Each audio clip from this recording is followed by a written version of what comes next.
করছি আপনারা সবাই ভালো আছেন, ভালোর দলে আছেন। আর বৃহস্পতিবারের নতুন একটি এপিসোডে আপনাদের সবাইকে স্বাগত জানাচ্ছি। আপনারা সবাই জানেন যে আমরা গত বছরের মাঝামাঝি সময় থেকেই বলতে গেলে ইউটিউবে নতুন স্টোরি নিয়ে এসেছি এবং সেই সাথে বৃহস্পতিবারেও আমরা নতুন স্টোরি দেওয়া শুরু করেছি। আমরা চলে যাব আমাদের আজকের ঘটনায়। আশা করছি প্রথম থেকে শেষ পর্যন্ত আমাদের শুনবেন। 1 মিলিয়ন সাবস্ক্রাইবার আমাদের এখন, এবং আপনারা যদি সঙ্গে থাকেন, যদি সাহস হয়ে পাশে দাঁড়ান, তাহলে আমরা সামনের দিকে নির্দ্বিধায় এগিয়ে যাবার প্রেরণা পাবো। আমাদের চ্যানেলটি অবশ্যই সাবস্ক্রাইব করুন। চলুন সরাসরি চলে যাচ্ছি ঘটনায়। আসসালামু আলাইকুম রাসেল ভাই, আশা করি ভালো আছেন। আমি মেহেদি হাসান, লিখছি দুবাই থেকে। আমি 2011 সাল থেকে ভূত FM শুনে আসছি। এখন কর্মব্যস্ততার কারণে ভূত.com লাইভ এপিসোড না শুনতে পারলেও সময় পেলে আপনার ইউটিউব চ্যানেল থেকে ঘটনা শুনি। আমার অনেক দিনের ইচ্ছে ছিল একটা ঘটনা পাঠাবো ভূত.com-এ।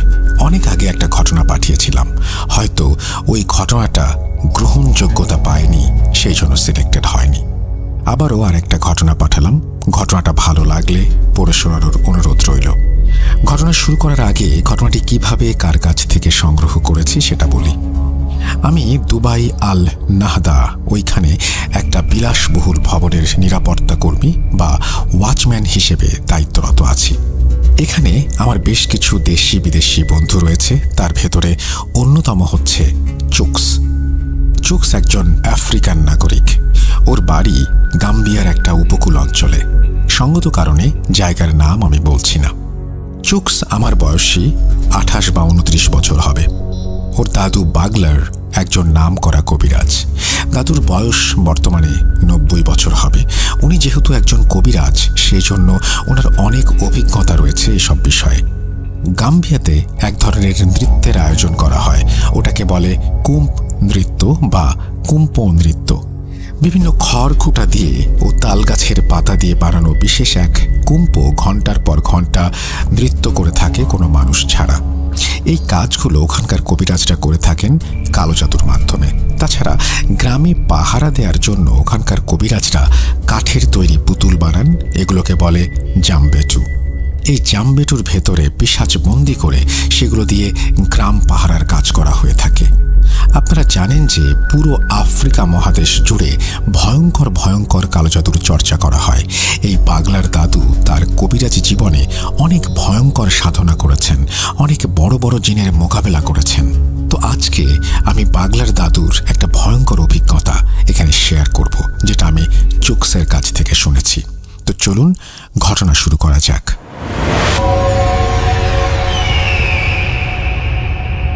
1990 সালের কোনো একটা সময় বাগলার ও লালা দাদু গাম্বিয়া থেকে মালি গেছেন তাদের তান্ত্রিক গুরুর সাথে দেখা করতে। লালা দাদু হচ্ছে বাগলার দাদুর একজন ঘনিষ্ঠ বন্ধু। তিনি বাগলার দাদুর মতো একজন কবিরাজ, আর এই তান্ত্রিক গুরু হচ্ছেন ওনাদের গুরু। 1975 সালে মালি থেকে এক তান্ত্রিক এসেছিলেন বাগলার দাদুর এলাকায় একজনের চিকিৎসা করতে। সেই মালি থেকে গাম্বিয়া এত দূর থেকে তাকে আনা হয়েছিল কারণ বিষয়টা অনেক জটিল ছিল, যা অন্যান্য সাধারণ কবিরাজের পক্ষে সমাধান করা সম্ভব ছিল না। ওই তান্ত্রিক মূলত একজন মহিলার উপরে কালো জাদু কাটানোর জন্য এত দূর থেকে এসেছিলেন। তারপর এই গুরুর সাথে বাগলার দাদু ও বাগলার দাদুর বন্ধু লালা, তাদের দুজনের কথা হয়। ওনারা ওই তান্ত্রিক গুরুকে বেশ আপ্যায়ন করেন। তারপর তার কাছ থেকে কঠিন কঠিন জাদুবিদ্যা শেখার আগ্রহ প্রকাশ করলে এক পর্যায়ে মালির সেই তান্ত্রিক গুরু রাজি হন। তারপর থেকে বাগলার দাদু ও লালা দাদু অনেক কিছু শেখেন। বিগত 15 বছরে অনেকবার বাগলার দাদু গেছেন সেই তান্ত্রিক গুরুর সাথে দেখা করতে এবং তার কাছ থেকে অনেক অনেক কঠিন কঠিন জাদুবিদ্যা শিখেছেন। অনেক কঠিন সমস্যার সমাধানও নিয়ে এসেছেন।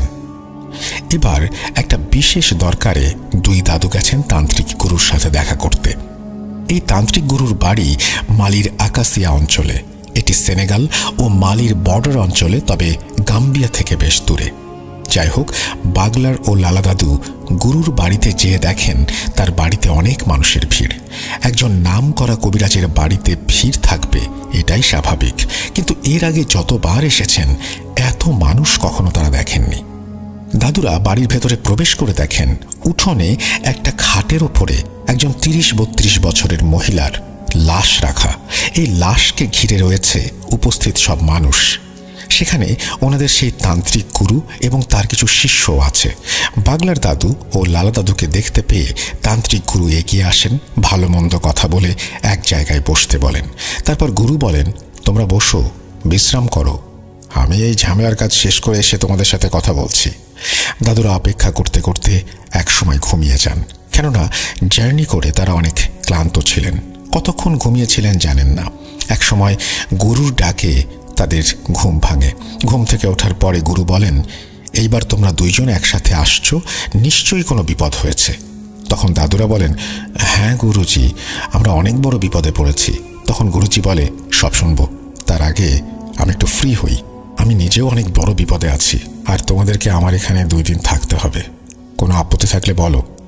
যাই হোক, গুরুর কথা শুনে দাদুরা বলে, কি যে বলেন গুরুজি আপনি, আপনার কাছে থাকতে পারা আমাদের সৌভাগ্যের ব্যাপার। 2 দিন কেন, তার বেশি দিনও থাকতে রাজি আছি। আপনি শুধু বলেন কি করতে হবে আমাদের। তখন গুরু বলেন, চলো খাওয়া দাওয়া করে নেওয়া যাক, তারপর বলছি। খাওয়া দাওয়া শেষ করে গুরুজি বলেন, আমাদের একটা প্রতিবেশীর বাড়ির পেছনে এই লাশটা পাওয়া গেছে, যেটা তোমরা উঠোনে খাটের উপরে দেখেছ। এই লাশ নিয়ে একটু ঝামেলার ভেতরে আছি। আজকে সকালে এই লাশটা আমাদের গ্রামের এক প্রতিবেশীর ঘরের পেছনে পাওয়া যায়। ওই প্রতিবেশীর ঘরটা হচ্ছে একটা পরিত্যক্ত নির্জন জায়গার পাশে। আমি ওই প্রতিবেশীর একটা ছদ্মনাম ব্যবহার করছি, ধরেন তার নাম এরিক। এখন এরিকদের ঘরের পেছনে একটা লাশ পাওয়া গেছে। এই ঘটনা আশেপাশের লোকজন জানতে পারে। তখন সবাই এরিকের বাড়িতে ভিড় জমায়। কে এই মেয়ে, এই লাশ এখানে এলো কিভাবে, এরকম প্রশ্ন আসতে থাকে চারপাশ থেকে। কিন্তু এরিক ও তার পরিবার বারবার বলছে তারা কিছু জানে না, এটা একটা ষড়যন্ত্র। মজার বিষয় হচ্ছে এটা কার লাশ সেটা কেউ জানে না। এই মহিলাকে কেউ আগে কখনো দেখেছে বলেও মনে করতে পারে না। এক পর্যায়ে এলাকাবাসী ও এরিকদের ভেতরে কথা কাটাকাটি শুরু হয়। তারপর শুরু হয় মারামারি। সবাই এরিককে সন্দেহ করে। কিছু যুবক এরিককে মারতে থাকে। খবর পেয়ে আমিও ছুটে গেলাম এরিকদের বাড়িতে। যেয়ে দেখি বেচারা বেধড়ক মার খাচ্ছে। আমি যেয়ে সেখানে বাধা দেই, জানতে চাই কি হয়েছে। সবকিছু শোনার পরে আমি ওই মহিলার লাশের কাছে যেয়ে খুব আতঙ্কিত হই। আমি দেখি মেয়েটার চোখের মণি দুটো দিয়ে রক্ত বের হচ্ছে আর গলায় আঙুলের চিহ্ন। তখন আমি উপস্থিত মহিলাদের উদ্দেশ্যে বলি, আচ্ছা তোমরা দেখো তো তার শরীরে কোনো আঘাতের চিহ্ন আছে কিনা। তখন এক মহিলা লাশটাকে ভালো করে দেখে। এক সময় সে বলে, গুরুজি, এই মেয়েকে খুব নির্মমভাবে শ্বাসরোধ করে হত্যা করা হয়েছে। সে সহ্য করতে পারেনি, তাই চোখ নাক মুখ দিয়ে রক্ত বেরিয়ে আসছে। মেয়েটার স্বাস্থ্য ভালো ছিল। তখন আমি বলি, তোমরা একটু পানি ঢেলে পরিষ্কার করো, তারপর আমি দেখছি কি করা যায়। তারপর আমি গ্রামের মুরব্বীদের সাথে কথা বলি। আমি বলি যে এই হত্যার সাথে এরিকের কোনো সম্পর্ক নেই, তোমরা ওকে ছেড়ে দাও। ওই মেয়ের হত্যা আমার কাছে কেমন যেন সন্দেহজনক লাগছে। আমাদের সামনে বিপদ হতে চলেছে, অশুভ কিছুর লক্ষণ পাচ্ছি। তাছাড়া ভাগ্য ভালো পুলিশ এখনো বিষয়টি জানেনি, জানলে কেউ পার পাবে না। আমার কথায় প্রথম থেকে সবাই একটু বিব্রত বোধ করলেও এক সময় ওরা বিশ্বাস করে। যাই হোক, তারপর গ্রামবাসী জানতে চায় এই হত্যার কারণ কি হতে পারে। আমি বলি, এটা এখন বলা যাচ্ছে না, তবে আমি আজকে রাতে আমার জাদুবিদ্যা প্রয়োগ করে জানার চেষ্টা করব আসলে কি ঘটনা ঘটেছিল।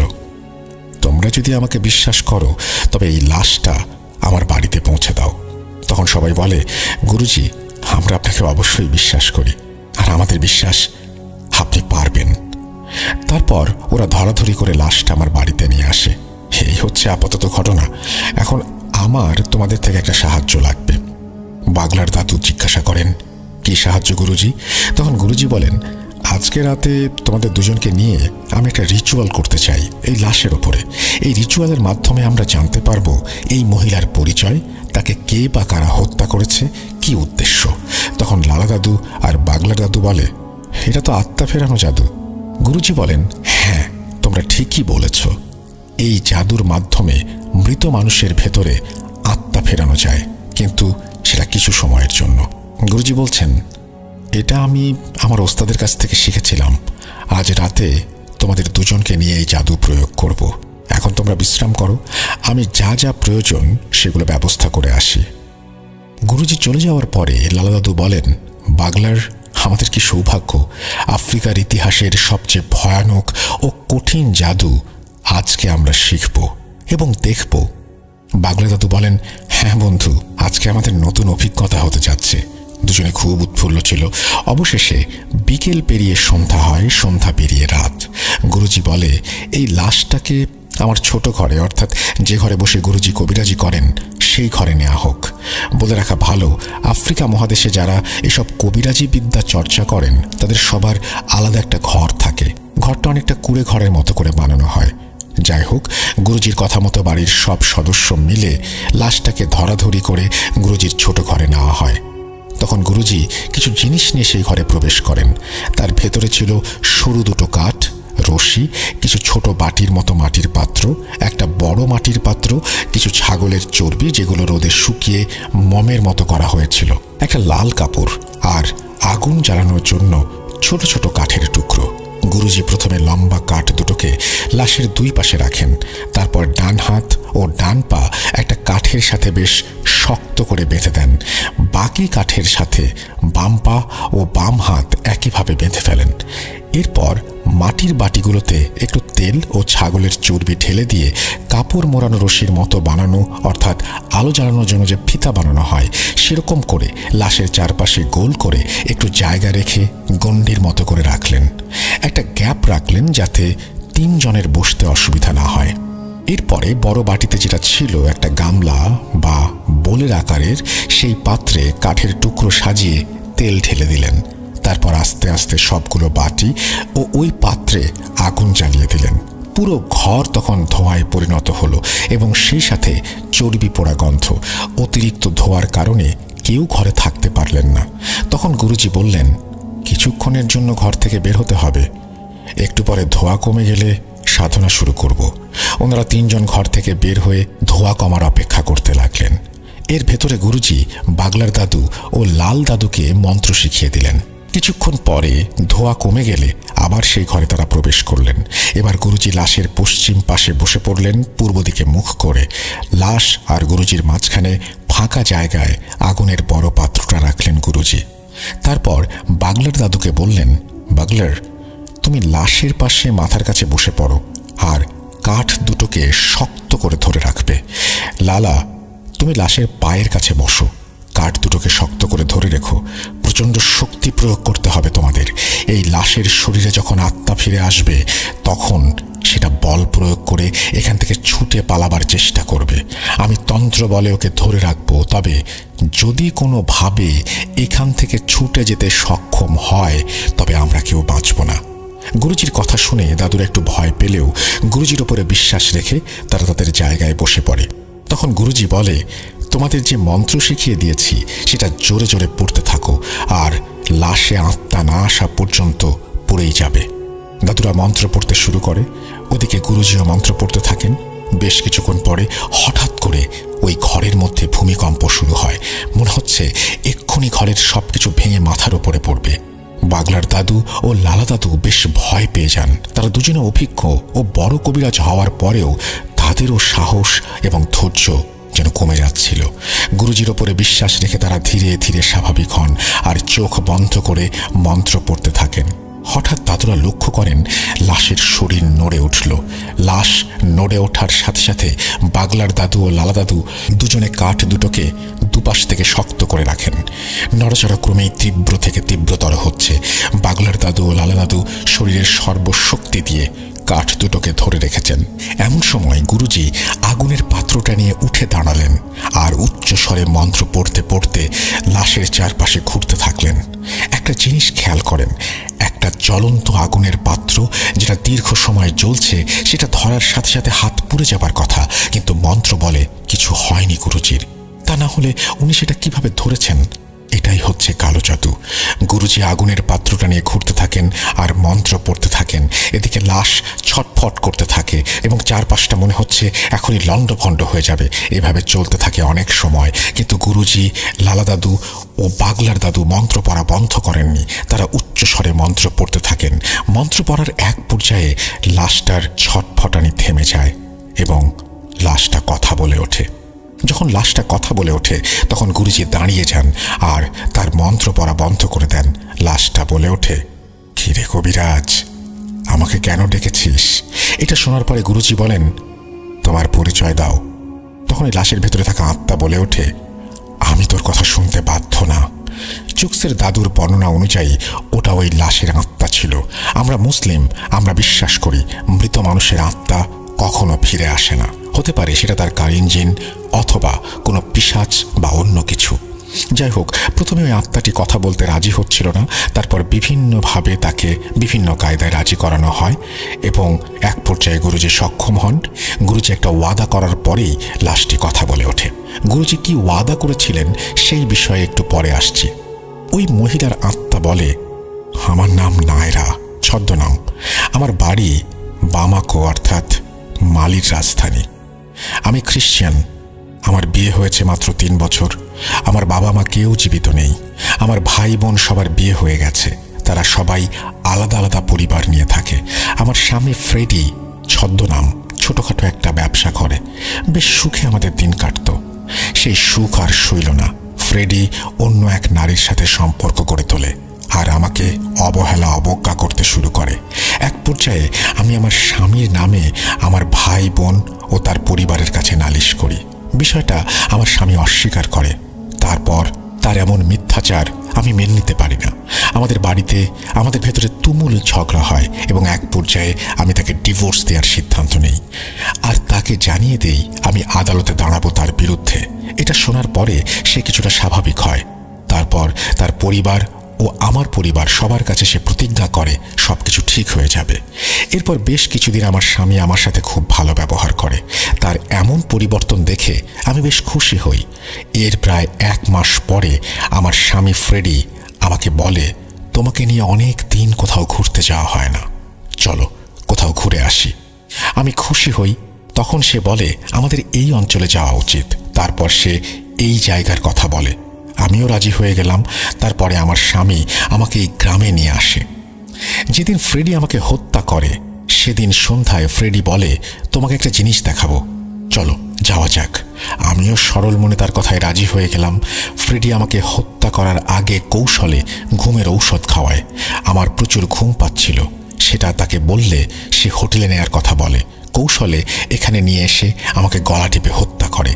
তারপর আমার লাশ এখানে ফেলে পালিয়ে যায় আর এভাবে আমার মৃত্যু হয়। মহিলার আত্মার কাছ থেকে তার হত্যাকাণ্ডের ঘটনা শুনে উপস্থিত আমরা সবাই মর্মাহত হই এবং ফ্রেডির ওপরে আমাদের প্রচুর রাগ হয়। নীরবতা ভেঙে গুরুজি নায়রার আত্মাকে বলে, এখন তুমি বলো আমি তোমার জন্য কি করতে পারি? তখন নায়রার আত্মা বলে, আমার এই নির্মম হত্যার বিচার চাই আর আমার লাশটা আমার ভাই বোনদের কাছে পাঠিয়ে দিলে আমার আত্মা শান্তি পাবে। গুরুজি একটু চিন্তা ভাবনা করে বলে, তোমার স্বামীকে ঈশ্বর অবশ্যই সাজা দেবেন। আমি তার উপরে মরণবাণ মারব। তার মতো পাপীর বেঁচে থাকার কোনো অধিকার নেই। কিন্তু তোমার লাশ নিয়ে এখন যদি তোমার বাড়িতে যাই তাহলে আমরা বিপদে পড়ে যাব। আইনি ঝামেলা হবে অনেক। যেহেতু তোমার স্বামী তোমাকে হত্যা করেছে তার কোনো সাক্ষী নেই আর সেটা প্রমাণ করার জন্য আইনি প্রক্রিয়ার ভেতর দিয়ে যেতে হবে। অনেক ঝামেলা হবে। আমাদের গ্রামে নিরীহ মানুষগুলো বিপদে পড়বে। অনেক ভোগান্তি হবে সবার। তার চেয়ে আমরা সবাই মিলে তোমাকে এখানে তোমার ধর্ম অনুযায়ী দাফন করি। আমি তোমাকে কথা দিচ্ছি ফ্রেডির ওপরে আমি ভয়ঙ্কর কালো জাদু করব। ওকে ভয়ানক মৃত্যু দেব। নায়রার আত্মা প্রথমে রাজি না হলেও অনেক বোঝানোর পরে অবশেষে রাজি হয়। তখন গুরুজি ফ্রেডির ও নায়রার নাম, ঠিকানা, বাবা মায়ের নাম সবকিছু নায়রার আত্মার কাছ থেকে জেনে নেয়। এরপরে গুরুজি নায়রার আত্মাকে নায়রার শরীর থেকে মুক্ত করে দেন। পরের দিন গুরুজি গ্রামের কিছু মুরব্বীকে ডেকে সবকিছু খুলে বললেন।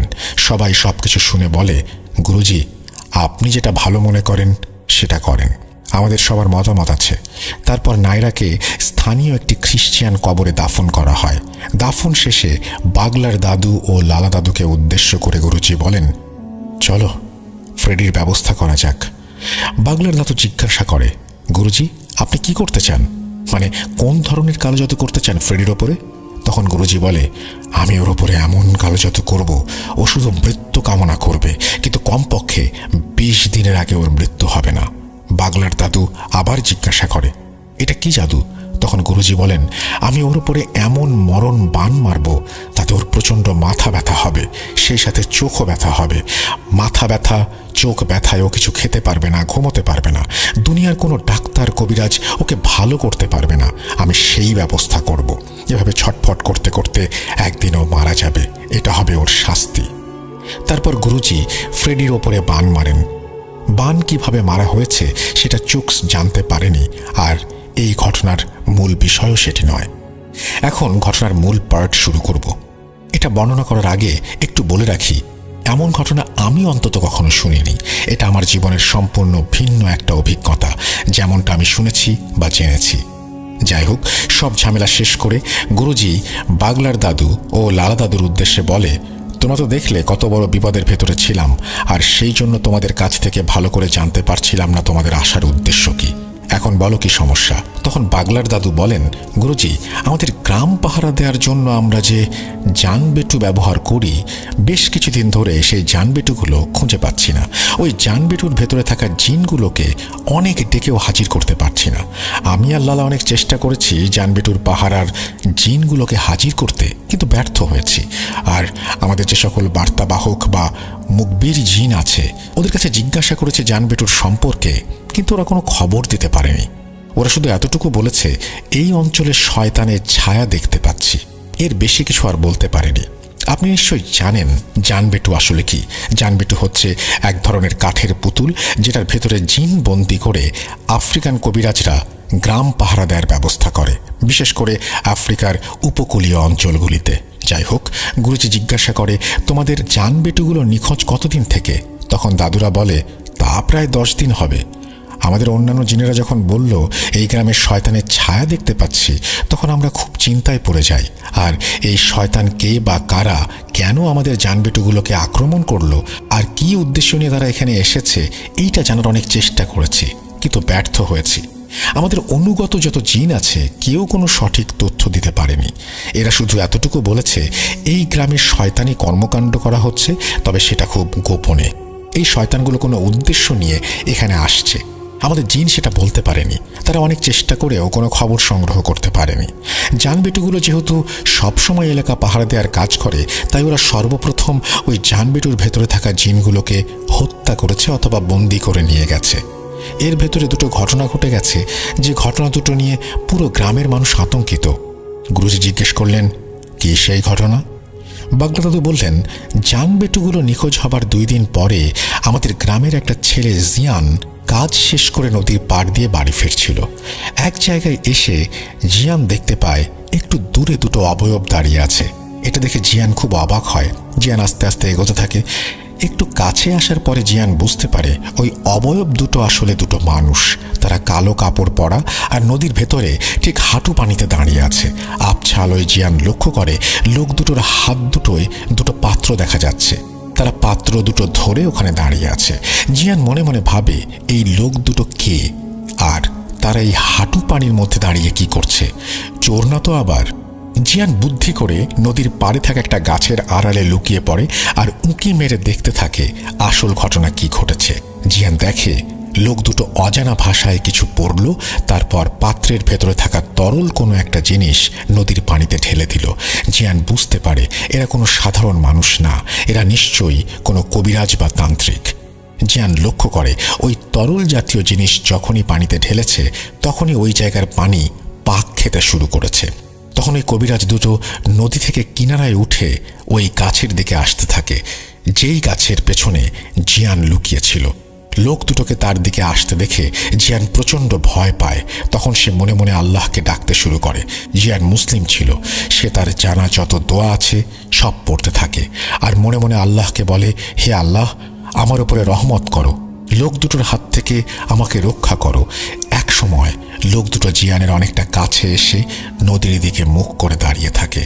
ওদিকে জিয়ান খেয়াল করে নদীর ভেতরে পাক ক্রমেই বেড়ে চলেছে, আর সেই পাকের ভেতর থেকে উঠে আসে বিশাল একটা কচ্ছপ। এত বড় কচ্ছপ জিয়ান আগে কখনো দেখেনি। আকারে সেটা একটা মানুষের থেকে দ্বিগুণ হবে, আর উচ্চতায় মানুষের সমান। দানবীয় এমন একটা কচ্ছপ দেখে জিয়ান প্রচণ্ড ভয় পায়। ওর ইচ্ছে করে একটা চিৎকার দিয়ে এখান থেকে পালিয়ে যেতে, কিন্তু গাছের আড়াল থেকে বেরিয়ে আসার সাথে সাথে সে ধরা পড়ে যাবে সেই ভয়ে, আর সেখান থেকে বের হতে পারে না। জিয়ান দেখে কচ্ছপটা ধীরে ধীরে ওই লোক দুটোর কাছে আসছে। কচ্ছপটা ওই লোক দুটোর সামনে এসে থেমে যায়।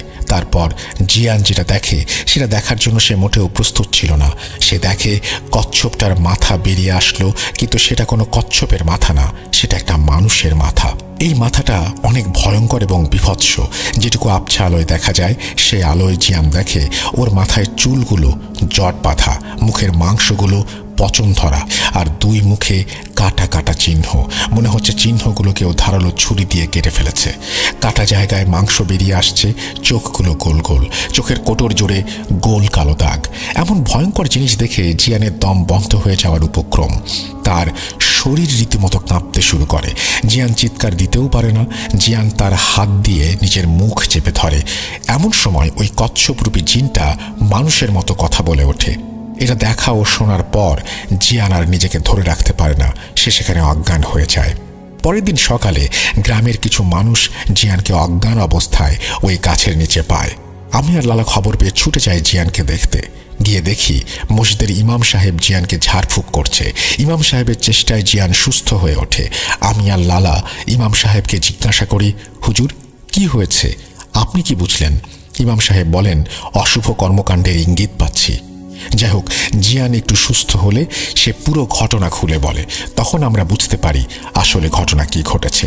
ইমাম সাহেব বলেন, জিয়ান, খোদা তোমার সাথে ছিল বলে ওই শয়তানের নজর থেকে তুমি বেঁচে গেছো। তুমি দোয়া দুরূদ পড়েছিলে বলে ওই শয়তানগুলো তোমাকে দেখতে পায়নি। ওরা যদি তোমাকে দেখতে পারত তবে তোমাকে ওখানে মেরে ফেলতো। আমরা জিয়ানকে জিজ্ঞেস করি, আচ্ছা জিয়ান, তুমি কি ওই লোক দুটোকে চিনতে পেরেছ?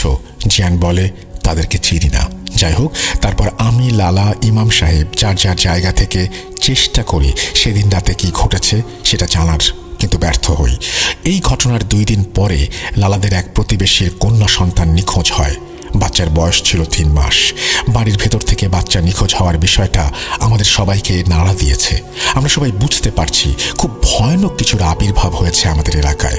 এই রহস্য উদ্ঘাটন ও তার সমাধান করার মতো ক্ষমতা আমাদের এখনো হয়নি। এই জন্য গুরুজি আমাদের এত দূর থেকে আপনার কাছে আসা। কিছু একটা করুন। সব কিছু শুনে গুরুজি বলেন, আচ্ছা আমি দেখছি কি করা যায়। আজ গভীর রাতে আমি আমার শক্তিশালী এক জাদুকরী মুখবির জিনকে পাঠাবো তোমাদের এলাকায় তথ্য সংগ্রহ করার জন্য। তখন বাগলার দাদু বলে, গুরুজি, আমাদের সকল মুখবির জিন ফেল করেছে, আপনার জিন কি পারবে? তখন গুরুজি মুচকি হেসে বলে, বাগলার, ও হচ্ছে সেই জিন যে স্বয়ং শয়তানের করা মায়াজাল কাটাতে সক্ষম। তোমরা চিন্তা করো না, যাও বিশ্রাম করো, আমি আগে দেখি ওখানে কি হচ্ছে। সেদিন রাতেই গুরুজি আসনে বসেন। আমরা দুজন শুয়ে পড়ি। ভোরে গুরুজির ডাকে আমাদের ঘুম ভাঙে। তখন গুরুজি বলে, বাগলার, তোমরা তৈরি হয়ে নাও, আমাদের এক্ষুনি বেরোতে হবে। বাগলা দাদু জিজ্ঞাসা করে, গুরুজি আমরা এখন কোথায় যাচ্ছি? গুরুজি বলেন, কোথায় আবার? তোমাদের এলাকায়। শয়তানের সাথে মোকাবেলা করতে হবে না? গুরুজি আমাদের সাথে যাচ্ছেন শুনে আমি আর লালা তো দারুণ খুশি। তখন গুরুজি বলেন, বাগলার, এই কবিরাজি জীবনে অনেক কিছু দেখেছি, অনেক কিছু শুনেছি। আমার গুরু যিনি ছিলেন উনি আমাকে সবসময় একটা কথা বলতেন, যদি শয়তানের সাথে লড়াই করতে করতে মৃত্যু হয় তবে সেই মৃত্যুতে ঈশ্বর খুশি হন। শয়তানের কাছে কখনো মাথা নত করবে না। এই বৃদ্ধ বয়সে এসে এমন একটা সুযোগ আমি পেয়ে যাব ভাবতে পারিনি। তোমাদের দুজনকে ধন্যবাদ আমার কাছে আসার জন্য। চলো যাওয়া যাক তোমাদের এলাকায়। তাছাড়া অনেক দিন হলো আমার বোনটাকে দেখি না। সমস্যার সমাধান করব, বোনের সাথেও দেখা করব। মালির গুরুজির একজন বোনের বিয়ে হয়েছে গাম্বিয়াতে, অর্থাৎ 1975 সালে এই গ্রামে এসে, অর্থাৎ বোনের বাড়িতে এসে। তখন বাগলা দাদু ও লালা দাদু জিজ্ঞাসা করে, গুরুজি আমাদের এলাকায় কি হচ্ছে সেটা তো বলবেন। গুরুজি বলে, সব যাত্রাপথে বলবো, দেরি করো না, তৈরি হয়ে নাও এক্ষুনি। তারপর ওনারা 3 জন মালি থেকে চুক্সদের এলাকা গাম্বিয়ার দিকে রওনা দেন। যাত্রাপথে গুরুজি সব কিছু খুলে বলেন 2 দাদুকে।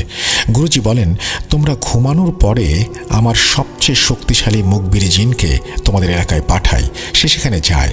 কিছুক্ষণ পরে সে ফিরে এসে আমাকে যে তথ্য দেয় সেটা শোনার পরে আমার পিলে চমকে যায়। আমার মুখবির জিন আমাকে বলেছে, গুরুজি, আমি গ্রামের সব জায়গায় খুঁজে কিছু না পেয়ে যখন নদীর পাড়ে যাই তখন আমি 3টা শয়তানের অনুসারী জিনকে দেখতে পাই। ওরা আমাকে দেখার সাথে সাথে আমাকে বিদ্যুতের গতিতে আক্রমণ করে বসে। শয়তানের অনুসারীর একটা বড় অংশ হচ্ছে ইফরিত সম্প্রদায়ের জিন। তারা অনেক শক্তিশালী ও দ্রুতগামী হয়। আমরা ধরে নিলাম ওগুলো ইফরিত জিন ছিল, কিন্তু আমি তাদেরকে প্রতিহত করতে সক্ষম হই।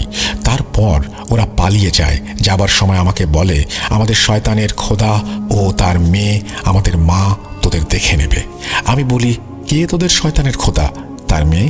তখন ওরা বলে, আমাদের শয়তানের খোদা আর কেউ নয়, স্বয়ং শয়তান ইবলিশ আর তার মেয়ে নাজালি। একটা কথা বলে রাখি, বিভিন্ন ধর্ম অনুযায়ী শয়তানকে বিভিন্ন নামে ডাকা হয়। আমি এখানে ইবলিশ শব্দটা ব্যবহার করেছি। যাই হোক, গুরুজি বলেন শয়তান ইবলিশের অনেকগুলো সন্তান রয়েছে। এই ইবলিশের সন্তানগুলো এক একজন এক একটা অপকর্মে লিপ্ত। কেউ মানুষের ভেতরে দ্বন্দ্বের সৃষ্টি করে, কেউ মানুষকে বিপথে নিয়ে যায়, কেউ সংসারে অশান্তি করে। আরও যত অপকর্ম আছে এই সব শয়তানের ছেলে মেয়েও শয়তান নিজে করে। তার ভেতরে নাজালি একজন। এই নাজালি নামের অর্থ মহামারী। নাজালি একটা আফ্রিকান শব্দ, সম্ভবত ইকবো অথবা ইবো ভাষায় কথা বলে চুকস। এখানে আমি যে নামগুলো ব্যবহার করব সব এই আফ্রিকান ভাষায় হবে। যাই হোক, এদের প্রত্যেকের আবার বিশাল বাহিনী আছে। এই মহামারীর কাজ হচ্ছে ডাঙায় ও পানিতে মহামারী সৃষ্টি করা। তোমাদের নদীতে পানিকে দূষিত করে মানুষের ভেতরে রোগ ছড়ানোর জন্য তোমাদের এই নদীটাকে সে এখন বেছে নিয়েছে। যেহেতু এটা আফ্রিকান মহাদেশের ভেতরে অনেক বড় একটা নদী, অনেক জায়গায় দেখা যায় একটা নদীর পানি হঠাৎ দূষিত হয়ে রোগ ব্যাধি হয়ে শত শত মানুষ মারা যাচ্ছে। কোনো ডাক্তার বা কবিরাজের ওষুধে কাজ হচ্ছে না, অথচ বছরের পর বছর ওই এলাকার সবাই ওই নদীর পানি ব্যবহার করে আসছে। তাহলে হঠাৎ করে নদীর পানি এভাবে দূষিত হয়ে পড়লো কিভাবে? অনেকে হয়তো সায়েন্টিফিক কোনো ব্যাখ্যা দেবে, পরিবেশগতভাবে হতে পারে এটা বলবে, কিন্তু কেন? তার পেছনে একটা কারণ হচ্ছে এই শয়তানের মেয়ে মহামারী ও তার অনুসারী। আর তাদেরকে এই কাজে সাহায্য করে সামান্য ক্ষমতার লোভে মানুষরূপী কিছু শয়তান। তোমাদের গ্রামের ভেতরে যে 2জন পাগল আছে, ওরা আসলে পাগল না, ওরা হচ্ছে শয়তানের অনুসারী। তোমাদের জান বেটুর ভেতরে থাকা জিনকে হত্যা করেছে ওরা। আর লালার প্রতিবেশীর মেয়েকে এই 2জন শয়তানের মেয়ে নাজালির নামে বলি দিয়েছে। ওই 2 শয়তান তান্ত্রিক সারাদিন পাগলের নাটক করে আর রাতের বেলা তারা এই সমস্ত অপকর্ম চালায়। সেদিন জিয়ানের দেখা কালো কাপড় পরা ওই শয়তান তান্ত্রিক দুটোই হচ্ছে তারা। মূলত ওরা পাগল সেজে ঘুরে বেড়ায় আর দেখে কোনো বাড়িতে ছোট বাচ্চা আছে কিনা। ওরা অন্য এলাকা থেকে আরও 2টো বাচ্চাকে তুলে এনে তোমাদের ওই নদীর পাড়ে বলি দিয়েছে। ওরা এই পর্যন্ত 3টা বলি দিয়েছে। দূরে হওয়ার জন্য তোমরা বাকি 2জনের কথা জানতে পারোনি। এভাবে যখন 13টা বাচ্চার বলি দিতে সক্ষম হবে তখন ওরা অনেক শক্তিশালী হবে। আজ এই নদীর পানি দূষিত হয়ে মহামারী শুরু হবে। এতে এই গ্রামসহ এই দীর্ঘ নদীর পানি যারা ব্যবহার করে সবার ভেতরে রোগ ছড়াবে আর হাজার হাজার মানুষ মারা যাবে। সেদিন জিয়ানের দেখা সেই কচ্ছপরূপী শয়তানটা হচ্ছে বিমরু। এই বিমরু হচ্ছে নজলির খুব কাছের একটা শক্তিশালী শয়তান জিন। নজলি বিমরুকে নদী দূষণের দায়িত্ব দিয়েছে আর নজলির গোলাম এই বিমরু এই কাজ করে। এদিকে ক্ষমতার লোভে বিমরুর হয়ে এই 2জন তান্ত্রিক শয়তানি কর্মকাণ্ডে সাহায্য করছে। সেদিন রাতে ওদের হাতে থাকা 2টো পাত্রের ভেতরে ছিল 2টো বাচ্চার তাজা রক্ত। প্রথমে বাচ্চা দুটোকে বলি দিয়ে তার রক্ত এই পাত্রে ধারণ করা হয়েছে। তারপর তাদের সব শয়তানি কর্মকাণ্ড শেষে পাত্র ভর্তি তাজা রক্ত শয়তানের মেয়ে নাজালির জন্য উৎসর্গ করা হয়েছে। আর সেই জন্য বিমরু পানি থেকে উঠে এসে একটা কচ্ছপের রূপ ধরে আর শয়তান তান্ত্রিক দুটোকে বলে, দ্বিতীয় বলি কবে দিতে হবে, কখন দিতে হবে। এখন তোমরা বলো, এত কিছু জানার পরে আমি কি বসে থাকবো? তাই তোমাদের সাথে বেরিয়ে পড়লাম শয়তানের সাথে যুদ্ধ করার জন্য। যদি ওই শয়তান তান্ত্রিক দুটো কোনোভাবে 13টা বাচ্চাকে বলি দিতে সক্ষম হয় তবে এই গ্রাম মৃত্যুপুরী হয়ে যাবে। আমাদের প্রথম কাজ গ্রামে যেয়ে সবাইকে এই বিষয়গুলো খুলে বলা, তারপর তাদেরকে সাথে নিয়ে কৌশলে ওই পাগল বেশি শয়তান দুটোকে খুঁজে বের করে তাদেরকে হত্যা করা। দ্বিতীয় কাজ হচ্ছে নদীর ভেতরে থাকা ভালো জিনদের এই বিষয়গুলো জানানো ও তাদেরকে সতর্ক করা। তারা যেন এই শয়তানের সাথে যুদ্ধে অংশগ্রহণ করে এবং সেই জন্য তাদেরকে অনুরোধ করা। তৃতীয় কাজ হচ্ছে ওই নদীতে থাকা শয়তানের মেয়ে গোলাম বিমরু ও তার পুরো পরিবারকে হত্যা করা। শেষ কাজ এই গ্রামে একটা রিচুয়াল করে গ্রামটাকে সুরক্ষিত করা, যাতে ভবিষ্যতে আর কোনো শয়তান সেখানে সহজে না আসতে পারে। গুরুজির কাছ থেকে এত কিছু শোনার পরে বাগলার ও লালা দাদু বলে, গুরুজি, এত কিছু হয়ে গেল অথচ আমরা কিছুই বুঝতে পারলাম না। গুরুজি মুচকি হেসে বলেন, তোমরা কেবল শিখছ, তোমাদের এখনো অনেক কিছু অজানা আছে, তবে তোমরা একদিন আমার থেকেও বড় কবিরাজ হবে। যাই হোক, অনেক লম্বা জার্নি করে অবশেষে গুরুজিকে নিয়ে বাগলার দাদু ও লালা দাদু তাদের গ্রামে পৌঁছালেন। সবাই যখন খবর পায় গুরুজি এসেছেন, তখন গ্রামের সবাই ছুটে আসে গুরুজিকে দেখতে, কেননা গুরুজি হচ্ছে এই গ্রামের আত্মীয়। বেশ কয়েকবার এই গ্রামে উনি এসেছেন। তাছাড়া উনি এখানে আসার পরে অনেকের অনেক জটিল সমস্যার সমাধান করেছেন। এই জন্য গুরুজি অনেক পরিচিত ও সুনামও আছে। গুরুজি প্রথমে তার বোনের বাড়িতে ওঠে এবং গ্রামের মোড়ল ও সম্মানিত যত লোক আছে সবাইকে খবর দিতে বলে। খবর পেয়ে সবাই চলে আসে গুরুজির কাছে। তখন গুরুজি বাগলার দাদু, লালা দাদু ওই গ্রামের সব মোড়ল শ্রেণীর লোকদের নিয়ে একটা বৈঠক করে। সবাইকে সবকিছু খুলে বলা হয় আর কি কি করতে হবে সেটাও বলে দেয়া হয়। বৈঠক শেষে গ্রামের কিছু যুবক ছেলেদের নিয়ে দুটো দল গঠন করা হয়, আর এই দুটো দলকে দায়িত্ব দেওয়া হয় যেখান থেকে যেভাবেই হোক পাগল দুটোকে ধরে নিয়ে আসতে হবে জীবিত। কাজটা খুব সাবধানে করতে হবে, কেউ যেন সেদিকে খেয়াল রাখতে না পারে। তারপর তাদেরকে একটা নির্জন জায়গার কথা বলা হয় যেখানে ওদেরকে ধরে নিয়ে আসতে হবে। মুরব্বীর কথা মতো দল দুটি বেরিয়ে পড়ে, আর কিছুক্ষণ পরে তারা সেই দুই পাগলকে ধরে গ্রামের সেই ফাঁকা জায়গায় নিয়ে আসে। তারপর তাদের কাছ থেকে কিছু জিনিসপত্র পাওয়া যায়। এই জিনিসগুলো মূলত তন্ত্র সাধনার সময় কাজে লাগে। তবে তাদের কাছে একটা বই পাওয়া যায়। উপস্থিত সবাই বইটা দেখে ধরে নেন এটা একটা জাদুবিদ্যার বই, কারণ বইয়ের ভেতরে অদ্ভুত সব শয়তানি ছবি আর ভিন্ন ভাষায় লেখা বইটি। ওরা কোনো কথা বলে না। গুরুজি যখন এই বইটি হাতে নিয়েছেন, এক নজর দেখেই সেটা তিনি ছুঁড়ে ফেলে দেন। গুরুজি বলেন, আমার হাত অপবিত্র হয়ে গেল। এটা কিসের বই তোমরা জানো? উপস্থিত সবাই বলে, না। তখন গুরুজি বলে, এটা হচ্ছে কোডেক্স গিগাস, অর্থাৎ শয়তানের বাইবেল। আরে, এরা তো মানুষ নয়, এরা শয়তানের ধর্ম গ্রহণ করেছে। ওরা যে কত নিষ্পাপ বাচ্চাকে শয়তানের নামে বলি দিয়েছে সেটা সৃষ্টিকর্তা ভালো জানেন। সময় নষ্ট না করে ওদেরকে জিন্দা আগুনে পুড়িয়ে মেরে ফেলো। গুরুজির কথা মতো ওদের শরীরে পেট্রোল ঢেলে আগুন জ্বালিয়ে দেয়া হয়। ওরা মরার আগে শুধু একটা কথা বলে, আমাদের শয়তানের খোদা তোমাদের শাস্তি দেবে। ওই দুজনের কাছ থেকে অনেক কিছু জিজ্ঞাসা করা হয়েছিল মরার আগে, যেমন তোমরা কতদিন ধরে এই শয়তানি কর্মকাণ্ডে লিপ্ত, কোথা থেকে এসেছো, ইত্যাদি ইত্যাদি।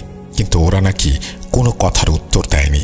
যাই হোক, শয়তান দুটোকে আগুনে জ্বালিয়ে দেওয়া হয়, সেই সাথে ওই শয়তানি কিতাবও আগুনে পুড়িয়ে ফেলা হয়। গুরুজি বলেন, ওদের হাড় ও ছাই থাকবে সব একটা গর্তে এবং সেই গর্ত মাটিতে ভরাট করে দেবে। তারপর গুরুজি বলে, বাগলার ও লালা, আজ রাতে তোমরা আমার সাথে ওই নদীর পাড়ে যাবে যেখানে জিয়ান ওই কচ্ছপটা দেখেছিল। আর নদীর পাড়ে যাবার আগে একটা কাজ করতে হবে, 7টা গাভীর দুধ দহন করতে হবে, একটা পাত্রে করে নিয়ে আসতে হবে সেটাকে, আর শক্ত করে দুটো লাঠির ব্যবস্থা করতে হবে। গুরুজির কথা মতো 7টা গরুর দুধ এক পাত্রে সংগ্রহ করা হয় আর শক্ত দুটো লাঠি। তারপর পাত্রটি গুরুজির হাতে দেয়া হয়। গুরুজি বলেন, এবার চলো নদীর পাড়ে যাওয়া যাক। বাগলার দাদু ও লালা দাদুকে সাথে নিয়ে গুরুজি নদীর সেই জায়গায় যান যেখানে সেই শয়তানটিকে দেখা গিয়েছিল। তারপর গুরুজি বলেন, তোমাদের হাতের লাঠি দুটো আমাকে দাও। লাঠি দুটো নিয়ে গুরুজি মন্ত্র পড়ে তাতে ফু দেন। তারপর গুরুজি বলেন, আমি এখন নদীর ভেতরে যাব, আর আমি যাওয়ার পরে তোমরা দুজন লাঠি হাতে করে দাঁড়িয়ে থাকবে। এখানে কেউ আসার চেষ্টা করবে, কিন্তু যখনই দেখবে তোমাদের হাতে এই মন্ত্র পড়া লাঠি, তখন কেউ আর এখানে আসতে পারবে না। আমি পানি নিচে যাওয়ার পরে কিছু শয়তান পানির ভেতর থেকে ওপরে আসার চেষ্টা করবে, কিন্তু উঠতে পারবে না। আমি পানির ভেতরে শয়তানদের দেখে নেব, আর ওপরের শয়তানদের তোমরা দেখে রাখো।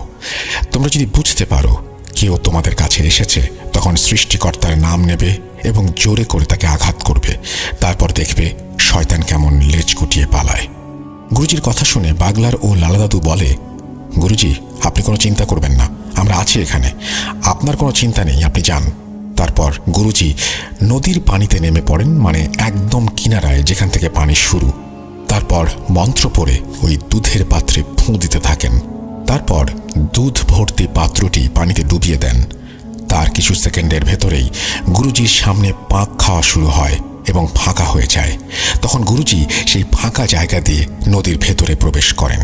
ডাঙায় বাগলার ও লালা দাদু লাঠি হাতে দাঁড়িয়ে সব দেখছেন। গুরুজি চলে যাওয়ার পরে শুরু হয় বন্য সব জীবজন্তুর ভয়ঙ্কর হুঙ্কার। চারপাশ জুড়ে যত সব ভয়ঙ্কর জন্তু জানোয়ার গর্জন করতে থাকে। বাগলা দাদু লক্ষ্য করে নদীর পাড়ে গাছপালার ভেতর থেকে অনেক জোড়া চোখ ওদের দিকে ভয়ঙ্কর দৃষ্টিতে তাকিয়ে আছে। এই দৃশ্য দেখে মোটামুটি ভয় পেলেও দুজনের একজনও ওই জায়গা থেকে এক চুলো নড়েনি। প্রায় 1 ঘন্টা পরে নদীতে আবারও পাক শুরু হয়, আর আগের মতো পাকের জায়গাটা ফাঁকা হয়ে যায়। এদিকে পাক শুরু হওয়ার সাথে সাথে আশেপাশে সব হুঙ্কার গর্জন থেমে যায়। তার কিছুক্ষণ পরে গুরুজি সেইখান থেকে উঠে ডাঙায় চলে আসে। গুরুজি ডাঙায় আসার পরে বাগলার ও লালা দাদু লক্ষ্য করে গুরুজি একটুও পানিতে ভেজেনি। গুরুজির জামা কাপড় সম্পূর্ণ শুকনো। এটা দেখে দুজনে খুব অবাক হয়। যাই হোক, গুরুজিকে দেখে দাদুরা জিজ্ঞাসা করে, গুরুজি আপনি ঠিক আছেন? গুরুজি বলে, হ্যাঁ আমি ঠিক আছি। তোমাদের কোনো অসুবিধা হয়েছে? তারা বলে, হ্যাঁ, অনেকগুলো শয়তান এসেছিল জন্তু জানোয়ার সেজে ভয় দেখানোর চেষ্টা করছিল। তখন গুরুজি বলে, এই লাঠির সামনে আসার মতো সাহস কারো নেই। এখন বাড়ি চলো, আজকে গভীর রাতে এই শয়তানি খেলা শেষ করতে হবে। এখানে বাসা বাঁধা বড় শয়তানকে মারতে হবে। তখন দাদুরা জিজ্ঞেস করে, গুরুজি আপনি যে উদ্দেশ্যে নদীর ভেতরে গেলেন সেটা সফল হয়েছে? গুরুজি বলেন, হ্যাঁ হয়েছে। সব সমস্যা সব ঝামেলা শেষ করে পরবর্তীতে গুরুজি বলেছিল নদীর ভেতরে কি হয়েছিল। গুরুজি বলেন, আমি পানির নিচে নামলাম। আমি দেখতে পেলাম একটা রাস্তা চলে গেছে। আমি সেই রাস্তা ধরে হাঁটতে থাকলাম। একটু সামনে যাওয়ার পরে একটা কালো ছায়া আমার পথ আটকে দাঁড়ায়। আমাকে বলে, এই কবিরাজ কোথায় যাচ্ছিস? আমি বলি, সেটা জেনে তোর কি কাজ? আমার পথ ছাড় বলছি। তখন ওই ছায়াটা আমাকে বলে, তোর এত বড় সাহস আমাদের জগতে এসে আমাকে বলিস পথ ছাড়তে? আমি বুঝতে পারি এই শয়তান এত সহজে পথ ছাড়বে না। আমি আমার জামার পকেট থেকে কিছু পাথরের টুকরো বের করি, যেটা আমি আসার সময় বাড়ি থেকে নিয়ে এসেছিলাম।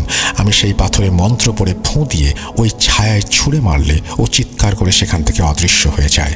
তারপর আমি আবার হাঁটতে থাকি। কিছু দূর যাওয়ার পর দেখি ভয়ঙ্কর একটা কালো সাপ ফনা তুলে আমার পথ আটকে রেখেছে। অনেক বড় একটা সাপ, 3টি মাথা একসাথে ফনা ধরে আছে।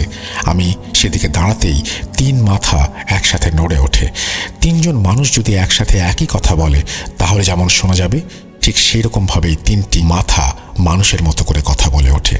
ওরা বলে, এই কবিরাজ থাম, তুই এখানে যে উদ্দেশ্যে আসছিস সেটা হবে না। প্রাণে বাঁচতে চাইলে ফেরত যা। তখন আমি একটা পাথর দিয়ে ওই সাপের দিকে ছুঁড়ে মারি, সেটা অদৃশ্য হয়ে যায়। তারপর কিছুক্ষণ হাঁটার পরে একটা বিশাল প্রাসাদ দেখতে পাই। আমি বুঝতে পারি এটাই পানির নিচে থাকা জিন সর্দারের বাড়ি। আমি গেটের কাছে যাওয়ার সাথে সাথে দুজন আমাকে দেখে বলল, গুরুজি আপনি একা এসেছেন? আমরা আপনাকে আনতেই যাচ্ছিলাম। আমাদের সর্দার আপনার জন্য অপেক্ষা করছে। প্রাসাদের ভেতরে ঢুকলাম। ভেতরে যেয়ে দেখি সর্দার সেখানে বসে আছে, তার সাথে অনেকে আছে। আমাকে দেখে সর্দার প্রথমে সালাম জানায়, তারপর তার সাথে ভালো মন্দ কথা হয়। তারপর আমরা কাজের কথা এলাম। সর্দার বলে, গুরুজি আপনার হাড়ি ভর্তি 7টি গরুর দুধের উপহার আমার পছন্দ হয়েছে। আমি কি জানতে পারি আপনি কি জন্য এখানে এসেছেন? তখন আমি সর্দারকে সবকিছু খুলে বলি। সর্দার তার কিছু সংবাদ সংগ্রহকারী গোয়েন্দাকে নিয়োগ করে। তারপর তাদের কাছে জিজ্ঞাসা করে গুরুজি যেটা বলছেন সেটা সত্যি কিনা। ওরা বলে, হ্যাঁ এখানে কিছু শয়তান আছে, কিন্তু কি অপকর্ম করার জন্য এসেছে সেটা এখনো আমরা বুঝতে পারছি না। এই জন্য আপনাকে কোনো তথ্য দিতে পারিনি, আর আমরা নজর রেখেছি ওদের ওপর। তখন ওদেরকে আমি বলি, সর্দার দেখো, তোমাদের জিনদের কোনো দোষ নেই। ওরা এমন মায়াজাল সৃষ্টি করতে পারে যেটা মানুষ তো দূরের কথা, কোনো জিনও ধরতে পারে না। আমি আমার অনুগত একজন জাদুকরী মুখবির জিনের কাছ থেকে তথ্য সংগ্রহ করেছি। তারপর আমি সর্দারকে আমার পরিকল্পনার কথা বলি যে কিভাবে এই শয়তানদের শায়েস্তা করতে হবে। তখন সর্দার বলে, গুরুজি আপনি চিন্তা করবেন না, আপনি শুধু আমাকে ডাকলেই আমি আমার সর্বশক্তি দিয়ে শক্তিশালী সেনাবাহিনী সহ যুদ্ধ চালানোর জন্য হাজির হয়ে যাব। তারপর আমি সর্দারকে বলি, আজ গভীর রাতে আমি আসবো এই নদীর পাড়ে। সর্দার আমার কথায় রাজি হয়। এরপর আমি সেখান থেকে চলে আসি। তখন সর্দার আমাকে তার 2 জন জিনের মাধ্যমে এখানে পৌঁছে দেয়। নদীর ভেতর থেকে ওঠার পরে গুরুজি বলেছিলেন, আজকে গভীর রাতে তিনি আবার দাদুদের সাথে এখানে আসবেন, এখানেই আসন করে বসবেন, যা করার করবেন। তখনকার মতো ওনারা বাড়িতে চলে যান। যাওয়ার পথে কোনো সমস্যা হয়নি, কারণ গুরুজি সাথে ছিলেন সেই জন্যই। যাই হোক, বাগলার দাদু গুরুজিকে খাওয়ার জন্য অনুরোধ করেন। দাদু বলেন, গুরুজি আপনি সারাদিন কিছু খাননি, আসুন কিছু খেয়ে নেবেন। তখন গুরুজি বলেন, বাগলার, আমি এই সমস্ত কাজে আসার পরে কিছু খাই না যতক্ষণ পর্যন্ত আমি কাজটা শেষ করছি। তোমরা খাওয়া দাওয়া করলে করে নিতে পারো। তখন দাদু বলে, কি যে বলেন গুরুজি, আপনি না খেলে আমরা কি করে খাবো? তখন গুরুজি বলে, আমার দুটো জিনিস লাগবে, তোমরা পারবে এই দুটো জিনিস এনে দিতে? বাগলা দাদু বলেন, কি জিনিস গুরুজি, আপনি বলুন শুধু। গুরুজি বলে, এক মুঠো চাল আর একটা মুরগি। বাগলার দাদু বলে, এটা আমার বাড়িতে আছে। বাগলার দাদু একটা মুরগি ও এক মুঠো চাল এনে দেন। ওগুলো নিয়ে সেই রাতে ওনারা আবারও নদীর পাড়ে আসেন। গুরুজি বলেন, তোমরা দুটো বড় পাতা নিয়ে আসো। তখন পাশে থাকা গাছ থেকে বাগলার দাদু দুটো বড় পাতা নিয়ে আসে। গুরুজি বলে, ওই পাতার উপরে চালগুলো দুই ভাগ করে রাখো। সেটাই হয়। তারপর গুরুজি মুরগিটাকে জবাই করে সেই মুরগির রক্ত চালগুলোর উপরে ফেলতে থাকেন। দুটো পাতার উপরে রাখা চালের উপরে সমানভাবে রক্ত দিয়ে চালগুলো ভিজিয়ে দেন। তারপর গুরুজি বলেন, যাও এই চালগুলো নদীতে ভাসিয়ে দিয়ে এসো। ওদিকে গুরুজির কথা মতো দাদুরা চালগুলো নদীতে ভাসিয়ে দিয়ে আবারও গুরুজির কাছে এসে বসে পড়ে। তখন গুরুজি নদীর পাড়ে বড় একটা গণ্ডি কেটে সেখানে বাগলার দাদু ও লালা দাদুকে গণ্ডির ভেতর দুই পাশে বসতে বলেন, আর গুরুজি মাঝখানে বসে পড়েন নদীর দিকে মুখ করে। গুরুজি লালা দাদু ও বাগলা দাদুকে মন্ত্র শিখিয়ে দিয়ে সেটা পড়তে বলেন। দুই পাশে দুজন মন্ত্র পড়তে থাকে আর গুরুজি মাঝখানে বসে মন্ত্র পড়ছেন। তারপর তিনি তার পকেট থেকে 3টা পাথর বের করে সেগুলো এক এক করে নদীর দিকে ছুঁড়ে মারেন। পাথর 3টা ছুঁড়ে মারার সাথে সাথে নদীতে আগের মতো পাক খাওয়া শুরু হয়। আর একটু পরে সেই পাকের ভেতর থেকে উঠে আসে জিয়ানের দেখা সেই কচ্ছপ। বাগলা দাদু বলেছিলেন এই কচ্ছপ নাকি বিশাল এক দানবের মতো। তারপর ধীরে ধীরে ওনাদের 3 জনের দিকে আসতে থাকে সেটি। কচ্ছপটি ওনাদের 3 জনের সামনে এসে থেমে যায় আর তার মাথার জায়গা থেকে দুটো মানুষের মাথা বেরিয়ে আসে। সেই মাথা দেখতে ভয়ঙ্কর, বিভৎস। তার মাথার চুলগুলো জট বাঁধা, মুখের মাংসে পচন ধরা এবং বিভিন্ন জায়গায় ক্ষত চিহ্ন। মনে হচ্ছে চিহ্নগুলো কেউ ধারালো ছুরি দিয়ে কেটে দিয়েছে। চোখের কোটরে কালো দাগ। এটাই সেই বিমরু। বিমরু বলে, কিরে কবিরাজ, আমাকে কেন ডেকেছিস? কবিরাজ বলে, তোরা যে উদ্দেশ্যে এখানে এসেছিস সেটা করা যাবে না, এখান থেকে চলে যা। তখন বিমরু বলে, তোর এত বড় সাহস, তুই আমাকে হুকুম করিস? তুই জানিস না আমি কে? তখন গুরুজি বলে, হ্যাঁ আমি জানি তুই একটা শয়তান, আর আমি ঈশ্বরের সেবক। তোর মনে কোনো দয়া মায়া নেই। আমি দয়ালু, আমি চাইলে তোকে শাস্তি দিতে পারতাম। তোর কথায় নিষ্পাপ 3টা শিশুকে বলি দিতে হয়েছে। সেই অপরাধে তোকে হত্যা করা আমার পাপের কিছু না। তবুও ভালোই ভালোই বলছি, তুই এখান থেকে চলে যা, তা না হলে তোকে হত্যা করতে বাধ্য হব। তখন বিমরু এক পৈশাচিক হাসি হাসতে থাকে। তারপর হাসি থামিয়ে বলে, কবিরাজ, তোর সাহস থাকলে এই গণ্ডির বাইরে এসে কথা বল। তখন গুরুজি হেসে বলে, তোর নাকি অনেক ক্ষমতা, আমার গণ্ডির ভেতরে এসে দেখা। একথা শোনার পরে বিমরুর আগে গড় গড় করতে থাকে। গুরুজি আবারও বলে, শেষবারের মতো তোকে বলছি, এই এলাকা ছেড়ে যাবি কিনা বল। বিমরু বলে, না। তখন গুরুজি বলে, দাগুরা, শয়তানটাকে মেরে ফেল। এই কথা বলার সাথে সাথে পাশের জঙ্গল থেকে এক লাফে কিছু একটা সবার সামনে চলে আসে। বাগলার দাদু দেখে বিশাল একটা সিংহ, যার অর্ধেক মানুষের মতো। অন্ধকারে সেটা হাতির থেকেও বড়। হাত পা সব আছে, শরীর আছে মাথা সিংহের মতো। চোখের সামনে দানবী এক সিংহ দেখে দাদু বেশ ভয় পেয়ে যায়। ততক্ষণে বিমরু তার কচ্ছপের খোলস থেকে হাত পা বের করে মানুষের মতো উঠে দাঁড়ায়। শুরু হয় দুজনের মধ্যে তুমুল যুদ্ধ। এবার গুরুজি ওপরের দিকে চেয়ে মন্ত্র পড়তে থাকে আর ওর দিকে যুদ্ধ চলছে। এমন সময় আমরা দেখি নদীর পানিতে উথাল পাথাল অবস্থা। মনে হচ্ছে ভেতরে ঝড় বয়ে যাচ্ছে। নদী ও নদীর দুই পারের জায়গায় একটা নারকীয় অবস্থার সৃষ্টি হয়। দাগুরা এবং বিমরুর লড়াই তখনও চলছে। দাদু বলছে, ভয়ে আমাদের দম যাবার অবস্থা। এতদিনে আমরা কবিরাজি জীবনে এমন ভয়ঙ্কর যুদ্ধ দেখিনি। আমরা দুজন ভয়ে জড়সড় হয়ে গণ্ডির ভেতরে বসে থাকলাম, চোখ বুজে, আর ঈশ্বরকে ডাকতে থাকলাম। দুজনের ভেতরে সমানে যুদ্ধ চলছে। হঠাৎ কোথা থেকে একই রকমের আরও একটা সিংহ হাজির হয় আর ঝাঁপিয়ে পড়ে বিমরুর ওপরে। এবার ওরা দুজনে বিমরুকে ভালো মতো ধরে ফেলে। তারপর ওরা প্রথমে বিমরুর শরীর থেকে মাথা আলাদা করে, এরপর পুরো শরীর টেনে ছিঁড়ে টুকরো টুকরো করে ফেলে। বিমরু শেষ। তারপর ওই সিংহ দুটো এক লাফে নদীর ভেতরে চলে যায়। ওরা নদীর ভিতরে যাওয়ার সাথে সাথে নদীর পানি আরো ভয়ঙ্করভাবে অশান্ত হয়ে পড়ে। এদিকে গুরুজি মন্ত্র পড়ে যাচ্ছে। যুদ্ধ চলে প্রায় ঘন্টার মতো। তারপর সব স্বাভাবিক। এদিকে গুরুজি বেহুশ হয়ে মাটিতে পড়ে যায়। গুরুজি মাটিতে পড়ে যাওয়ার পরে আমরা বেশ আতঙ্কিত হয়ে গুরুজিকে ধরে ফেলি। আমরা ভীষণ ঘাবড়ে যাই, কারণ গুরুজির বয়স হয়েছে, উনি মারা গেলেন না তো, এই ভেবে আমাদের বুক কেঁপে ওঠে। আমরা বুঝতে পারি গুরুজি মারা যাননি, উনি বেহুশ হয়েছেন। এমন সময় এক লাফে নদীর ভেতর থেকে সিংহরূপী দাগুরা ও তার সঙ্গী ডাঙায় অর্থাৎ আমাদের সামনে এসে দাঁড়ায়। আমরা ভীষণ ভয় পেয়ে যাই। এরকম দানবীয় জিন এত কাছে। আমরা লক্ষ্য করি ওদের দুজনের হাতে অনেকগুলো মরা গুই সাপ। তখন ওদের ভেতর থেকে একজন বলে, সব শয়তানগুলোকে হত্যা করা হয়েছে, এখন গুরুজিকে নিয়ে তোমরা বাড়ি চলে যাও। ভোরের আলো ফোটার সাথে সাথে গুরুজির জ্ঞান ফিরে আসবে, ভয়ের কিছু নেই। এই বলে ওরা ওখান থেকে অদৃশ্য হয়ে যায়। আমরা গুরুজিকে ধরাধরি করে বাড়ি নিয়ে আসি, ভোরের জন্য অপেক্ষা করি। অবশেষে ভোরের আলো ফুটতেই গুরুজির জ্ঞান ফিরে আসে। সব কিছু স্বাভাবিক হলে গুরুজি গোসল করেন। তারপর আমরা সবাই গোসল করে একসাথে খাওয়া দাওয়া করি। পরবর্তীতে জানতে চাই গুরুজির কাছে গুরুজি কেন অজ্ঞান হয়ে পড়লেন। গুরুজি এক ভয়ঙ্কর তথ্য দেন, যেটা শুনে আমরা ভীষণ ভয় পেয়ে যাই এবং অবাক হই। আসলে সেই রাতে কি হয়েছিল যেটা দাদুর এখনো অজানা রয়ে গেছে। এখন বলছি সেই ঘটনা, তবে তার আগে চলে যাই সেই রাতে, যে রাতে গুরুজি তার সংবাদ সংগ্রহকারী জিনকে পাঠালেন এখানে কি কি হচ্ছে সেটা দেখার জন্য। সেরাতে গুরুজি ওনার সংবাদ সংগ্রহকারী জিনের সাথে কথা বলার পরে তার শক্তিশালী জিন বন্ধু দাগুরাকে ডাকেন। দাগুরা শব্দের অর্থ সিংহ পুরুষ। এই দাগুরা জিনদের ভেতরে যত জাতের জিন আছে তার ভেতরে সবচেয়ে শক্তিশালী। শুধু তাই নয়, দাগুরা হচ্ছে জিনদের সর্দারদের সর্দার, অর্থাৎ জিনদের ভেতরে অনেক জাতি আছে আর প্রত্যেক জাতি ও গোত্রের একজন সর্দার থাকে, আর এই সব সর্দারদের সর্দার হচ্ছে দাগুরা। দাগুরা এত শক্তিশালী যে সে একা লক্ষ লক্ষ জিনের সাথে লড়াই করতে পারে। তার রয়েছে বিশাল এক জিন সেনাবাহিনী, আর এই দাগুরা জিন খুবই ধার্মিক ও ন্যায়পরায়ণ।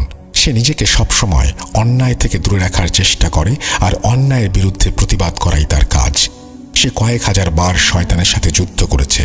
প্রশ্ন উঠতে পারে, শয়তান তো অমর, শয়তানের মৃত্যু নেই, তবে একজন জিন হয়ে শয়তানের সাথে কিভাবে যুদ্ধ করে? হ্যাঁ, শয়তানের মৃত্যু নেই, তবে শয়তান কখনো সরাসরি মানে প্র্যাকটিক্যালি কোনো কিছু করতে পারে না। এই যেমন মানুষ বলি দেয়া, হত্যা করা, মহামারী ছড়ানো ইত্যাদি ইত্যাদি। শয়তান যেটা করতে পারে সে পরামর্শ দিতে পারে এবং মানুষ এবং জিনকে ধোঁকা দিতে পারে। শয়তান এই ধরনের কর্মকাণ্ডগুলো পরিচালনা করে মাত্র, সেগুলো মানুষের দ্বারাই কার্যকরী হয়। এই বিমরু হচ্ছে অনেক শক্তিশালী, ধূর্ত, চালাক ও নিষ্ঠুর শ্রেণীর ইফরিত জিন। সে প্রায় 2000 বছর ধরে শয়তানের সান্নিধ্যে থেকে বিভিন্ন সময়ে বিভিন্ন অপকর্মে লিপ্ত ছিল। সে সমুদ্রের তলদেশ থেকে তার শয়তানে আখড়া গেড়ে বসে, আর বহুদিন ধরে এই সমুদ্র পথে চলার সময় অনেক জাহাজ সে ডুবিয়ে দিয়েছে আর জাহাজে থাকা নাবিকদের হত্যা করেছে। এভাবে সে হাজার হাজার মানুষের প্রাণ নিয়েছে। আপনারা হয়তো দ্য ডেভিল সির নাম শুনেছেন। এই যে ডেভিল সি, যেখানে রহস্যজনকভাবে জাহাজ হারিয়ে যায়, পানিতে ডুবে যায়, আরও অনেক কিছু আছে যেগুলো বর্ণনা করে ঘটনাকে আর বড় করতে চাই না। তবে এই বিমরু চরিত্র ও পূর্বের কার্যকলাপের সাথে ডেভিল সির কোনো যোগসূত্র থাকতে পারে। যাই হোক, এই নদীতে আসার আগে শয়তানের মেয়ে নাজালির সাথে তার সাক্ষাৎ হয়। নাজালি তার কাজে সন্তুষ্ট হয়ে তাকে একটা দায়িত্ব দেয়। তখন নাজালি বিমরুকে বলে, যাও, মানুষের ভেতরে মহামারী ছড়িয়ে দাও, হাজার হাজার নিষ্পাপ লোকের প্রাণ নিয়ে নাও। মূলত নাজালি তাকে এখানে পাঠিয়েছে মহামারী ছড়ানোর জন্য। একবার সেই কাজে সফলতা অর্জন করতে পারলে রোগ ব্যাধিতে আক্রান্ত হয়ে হাজার হাজার মানুষের জীবন চলে যাবে। এতে শয়তানের মেয়ে খুশি হয়ে আরও তাকে শক্তিশালী করে দেবে। এই পুরো ব্যাপারগুলো যখন আমি জানতে পারি, তখন আমি এই জিন বন্ধু দাগুরাকে স্মরণ করি, কারণ আমি জানি নির্দিষ্ট প্রক্রিয়া ছাড়া এই জিন কারো ডাকে সাড়া দেয় না। যাই হোক, সেটাতে আমার ডাকে সাড়া দিয়ে দাগুরা হাজির হয়। তারপর আমি তাকে সব কিছু খুলে বলি। শুনে দাগুরা প্রচণ্ড রেগে যায় আর বলে, আগামীকাল সেখানে যাও, আমি সব সময় তোমার সাথে থাকব আর সময় মতো আমি তাকে হত্যা করব। তারপর দাগুরা আমাকে সবকিছু বুঝিয়ে দেয় কিভাবে কি করতে হবে। এই সবকিছুর প্ল্যান মাস্টার দাগুরা নিজে। একজনকে সহজে হত্যা করা যায় না, তাকে ভালো হওয়ার সুযোগ দিতে হয়, তার পাপের প্রায়শ্চিত্ত করার সুযোগ দিতে হয়। সেই জন্য দাগুরা আমাকে বলেছিল, তুমি প্রথমে তাকে বলবে সেখান থেকে চলে যেতে। আমি জানি সে যেতে চাইবে না, তারপরও তুমি সেটা বলবে। সে যখন অস্বীকার করবে তখন শুধু আমাকে ডাক দেবে। আমি প্রস্তুত থাকব বিমরুর সাথে যুদ্ধ করার জন্য। তারপরের ঘটনা তোমরা সবাই দেখেছ, অনেক কিছুই দেখেছ, আবার অনেক কিছু দেখতে পারোনি। বাগলা দাদু জিজ্ঞেস করলো, গুরুজি আমরা কি দেখিনি? তখন গুরুজি বলে, আমরা যখন মুরগিটি জবাই করে রক্তের সাথে চাল মিশিয়ে নদীতে ভাসিয়ে দিলাম, এটা ছিল রিচুয়ালের একটা অংশ। মূলত সেখান থেকেই শুরু হয় যুদ্ধের প্রস্তুতি। ওদিকে পানির সর্দার বুঝতে পারে সময় এসে গেছে যুদ্ধের। সে তার সেনাবাহিনী নিয়ে প্রস্তুত হচ্ছিল। যখন বিমরু আমাদের সামনে আসে, ঠিক তখন দাগুরা তার সেনাবাহিনী নিয়ে আকাশে লুকিয়েছিল। দাগুরা তার সেনাপতিকে দায়িত্ব দিয়ে নিজে জমিনে নেমে আসে বিমরুর সাথে লড়াই করার জন্য। তোমরা কি জানো, যুদ্ধ শুধু ডাঙা এবং পানিতে হয়নি, যুদ্ধ আকাশেও হয়েছে। বিমরুর বিপদ বুঝতে পেরে হাজার হাজার শয়তানের অনুসারীরা এসেছিল বিমরুকে বাঁচানোর জন্য এবং তার হয়ে যুদ্ধ করার জন্য। কিন্তু ততক্ষণে আমি মন্ত্র বলে একটা বলয় সৃষ্টি করি। সেই বলয় ভেদ করে ওই শয়তানগুলো নিচে আসতে পারেনি। আমি এমন কঠিন ও লম্বা লম্বা মন্ত্র পাঠ করেছি, যা পাঠ করতে আমার নিঃশ্বাস বন্ধ হয়ে যাচ্ছিল। শয়তানগুলো ওপর থেকে আমার উপরে প্রভাব বিস্তার করার চেষ্টা করছিল। আর যদি একবার আমি ভুল করতাম আর আমার এই বলয় ভেঙে যেত, তবে আমরা সবাই মারা যেতাম। ওই শয়তানগুলো নিচে নেমে আসতে সক্ষম হতো আমার মন্ত্র বলে, এবং দাগুরার সেনাপতি ও তার সৈন্যবাহিনীর আক্রমণের ওপরে শয়তান জিনগুলো ওখানেই মারা যায়। আমি চেয়ে চেয়ে দেখেছি আর মন্ত্র পড়েছি। দাগুরার সেনাপতি যখন দেখে দাগুরা একা পেরে উঠছে না বিমরুর সাথে, তখন সে তার সৈন্যদের ওখানে দায়িত্ব দিয়ে দাগুরার কাছে চলে আসে। আর এই দুজনের শক্তির কাছে বিমরু পরাজিত হয়। বিমরুকে হত্যা করার পরে দাগুরা এবং তার সেনাপতি চলে যায় নদীর ভেতরে বাকি শয়তানগুলোকে হত্যা করার জন্য। তারপর আমি অজ্ঞান হয়ে যাই। অবশ্য ততক্ষণে সব শয়তানগুলোকে হত্যা করা হয়ে গেছে। তবে দুঃখের বিষয় এটা, এই যুদ্ধে পানির নিচে থাকা বেশ কিছু ভালো জিন ও দাগুরার কিছু সৈন্য নিহত হয়েছে। আর এভাবেই একটা ভয়ঙ্কর শয়তানি বাহিনীকে দাগুরা এবং পানির নিচের সর্দার পরাস্ত করে এবং তাদের সবাইকে মেরে ফেলতে সক্ষম হয় দাগুরা এবং সেনাবাহিনীর হাতে। তোমরা যে গুইসাপগুলো দেখেছো, ওগুলো সব মৃত শয়তানের অনুসারী। তো এটাই ছিল মূল ঘটনা, যার অনেক কিছু তোমরা জানো না। গুরুজির কাছে সবকিছু শোনার পরে দাদুরা বেশ অবাক হন এবং গুরুজির অনেক প্রশংসা করতে থাকেন। আর দাদুরা দুঃখ প্রকাশ করেন সেই সমস্ত জিনদের জন্য যাদের রক্ষা করা সম্ভব হয়নি। এরপর গুরুজি এই গ্রামটা পুরোপুরি বন্ধ করে দেন। সেবার গুরুজি 4-5 দিন ছিলেন তার বোনের বাড়ি। আপ্যায়নের কোনো কমতি ছিল না তার। গ্রামের প্রত্যেকটা মানুষ গুরুজির কাছে কৃতজ্ঞ। গুরুজির এই 4-5 দিনে বাগলার দাদুরা অনেক কিছু শেখেন গুরুজির কাছ থেকে। এরপরেও বেশ কয়েকবার বাগলার দাদু গেছেন গুরুজির বাড়ি। তবে এটাই ছিল গুরুজির শেষবারের মতো আসা মালি থেকে গাম্বিয়া। গুরুজি এখন আর জীবিত নেই, তবে গাম্বিয়ার প্রবীণদের কাছে গুরুজি এখনও এক মহানায়ক। ওনার মতো কবিরাজ আফ্রিকা মহাদেশে খুব কম ছিল। এই ঘটনাটি অর্থাৎ ঘটনার দ্বিতীয় পর্ব, এটি এখনও যারা প্রবীণ তাদের মুখে মুখে শোনা যায়। এখনও সন্ধ্যা হলে অনেক প্রবীণরা তার নাতি নাতনিদের নিয়ে বসে যান গুরুজির গল্প করতে। উনি মরেও এখনও জীবিত।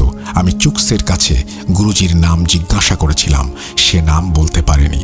চুকসের কাছ থেকে বেশ কিছু ঘটনা শুনেছি, কিন্তু সেগুলো আমাদের বাংলাদেশের প্রেক্ষাপটে গ্রহণযোগ্য নয়।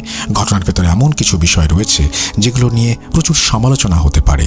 এই ঘটনাগুলো সংগ্রহ করতে আমার বেশ বেগ পেতে হয়েছে। সে অনেক এলোমেলোভাবে ঘটনা উপস্থাপন করেছিল, তাকে বারবার প্রশ্ন করতে হয়েছিল। যেমন জিন বলতে ওরা বোঝে demon, devil, black devil, spirit ইত্যাদি ইত্যাদি। কিন্তু আমরা মুসলিমরা জিন শব্দটা ব্যবহার করেছি বোঝার সুবিধার্থে। কর্মব্যস্ততার কারণে সময় করে পুরো ঘটনাটা সংগ্রহ করে শুরু থেকে লিখতে অনেক সময় লেগেছে। জানি না কতটুকু সাজিয়ে লিখতে পারলাম। মেহেদী হাসান লিখেছেন দুবাই থেকে। Thank you so much. অনেক লম্বা একটা স্টোরি, অনেক লম্বা একটা story. Thank you very much এবং অনেক ইন্টারেস্টিং একটা স্টোরি। আপনাদের সবাইকে অনেক ধন্যবাদ ধৈর্য নিয়ে শোনার জন্য, এবং আপনাকেও ধন্যবাদ এই ঘটনাটি আমাদের সামনে উপস্থাপন করার জন্য। আশা করছি ভবিষ্যতে আপনার ঘটনা পাবো। ভালো থাকবেন আপনি।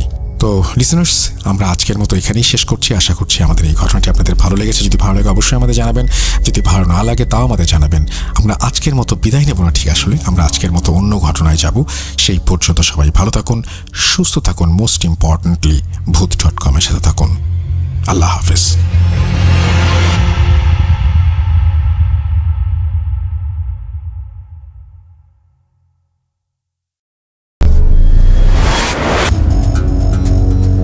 যেভাবে লেখা আছে আমি সেভাবেই পড়ছি।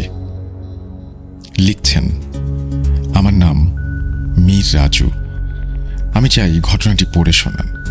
তিনি তার মোবাইল নাম্বারও শেয়ার করেছেন। তারপরে তিনি লিখছেন, প্রিয় রাসেল ভাই, আশা করি আপনি ভালো আছেন, কারণ আপনি ভালোর দলে। আমি মীর রাজু। আমার বাড়ি ফেনী জেলার সোনাগাজী উপজেলায়। ব্যস্ততার কারণে স্টুডিওতে এসে আমার পক্ষে ঘটনা বলা সম্ভব না, তাই পড়ে শোনালে খুশি হব। ঘটনা শুরু করার আগে বলে রাখা ভালো, আমি এর আগে আমার সাথে ঘটে যাওয়া একটা ঘটনা প্রথম ভূত.com এ শেয়ার করেছিলাম, কিন্তু আমার ঘটনাটি সিলেক্টেড হয়নি। ভেবেছি আর কখনো ঘটনা পাঠাবো না। কিন্তু গত কয়েকদিন আগে আমার এলাকার এক বড় ভাইয়ের কাছ থেকে তার সাথে ঘটে যাওয়া তার জীবনের একটি ভয়ঙ্কর ঘটনা শুনি। ঘটনাটি শ্রোতাদের কাছে কতটা ভয়ঙ্কর হবে জানি না, তবে আমার কাছে বেশ রহস্যময় মনে হয়েছে। তাই অভিমান ভুলে আবারও একবার ঘটনা শেয়ার করতে যাচ্ছি। সরাসরি ঘটনায় চলে যাই। আমার এলাকার ভাইটির নাম রিয়াদ। তিনি পেশায় একজন অ্যাম্বুলেন্স চালক। তিনি দীর্ঘ 5 বছর অ্যাম্বুলেন্স চালান। এ জীবনে তার সাথে ছোট বড় অনেক ভৌতিক ঘটনা ঘটেছে, কিন্তু এই ঘটনাটি বেশ ভয়ের। ঘটনা বোঝার স্বার্থে রিয়াদ ভাইয়ের মতো করে বলছেন রিয়াদ ভাই।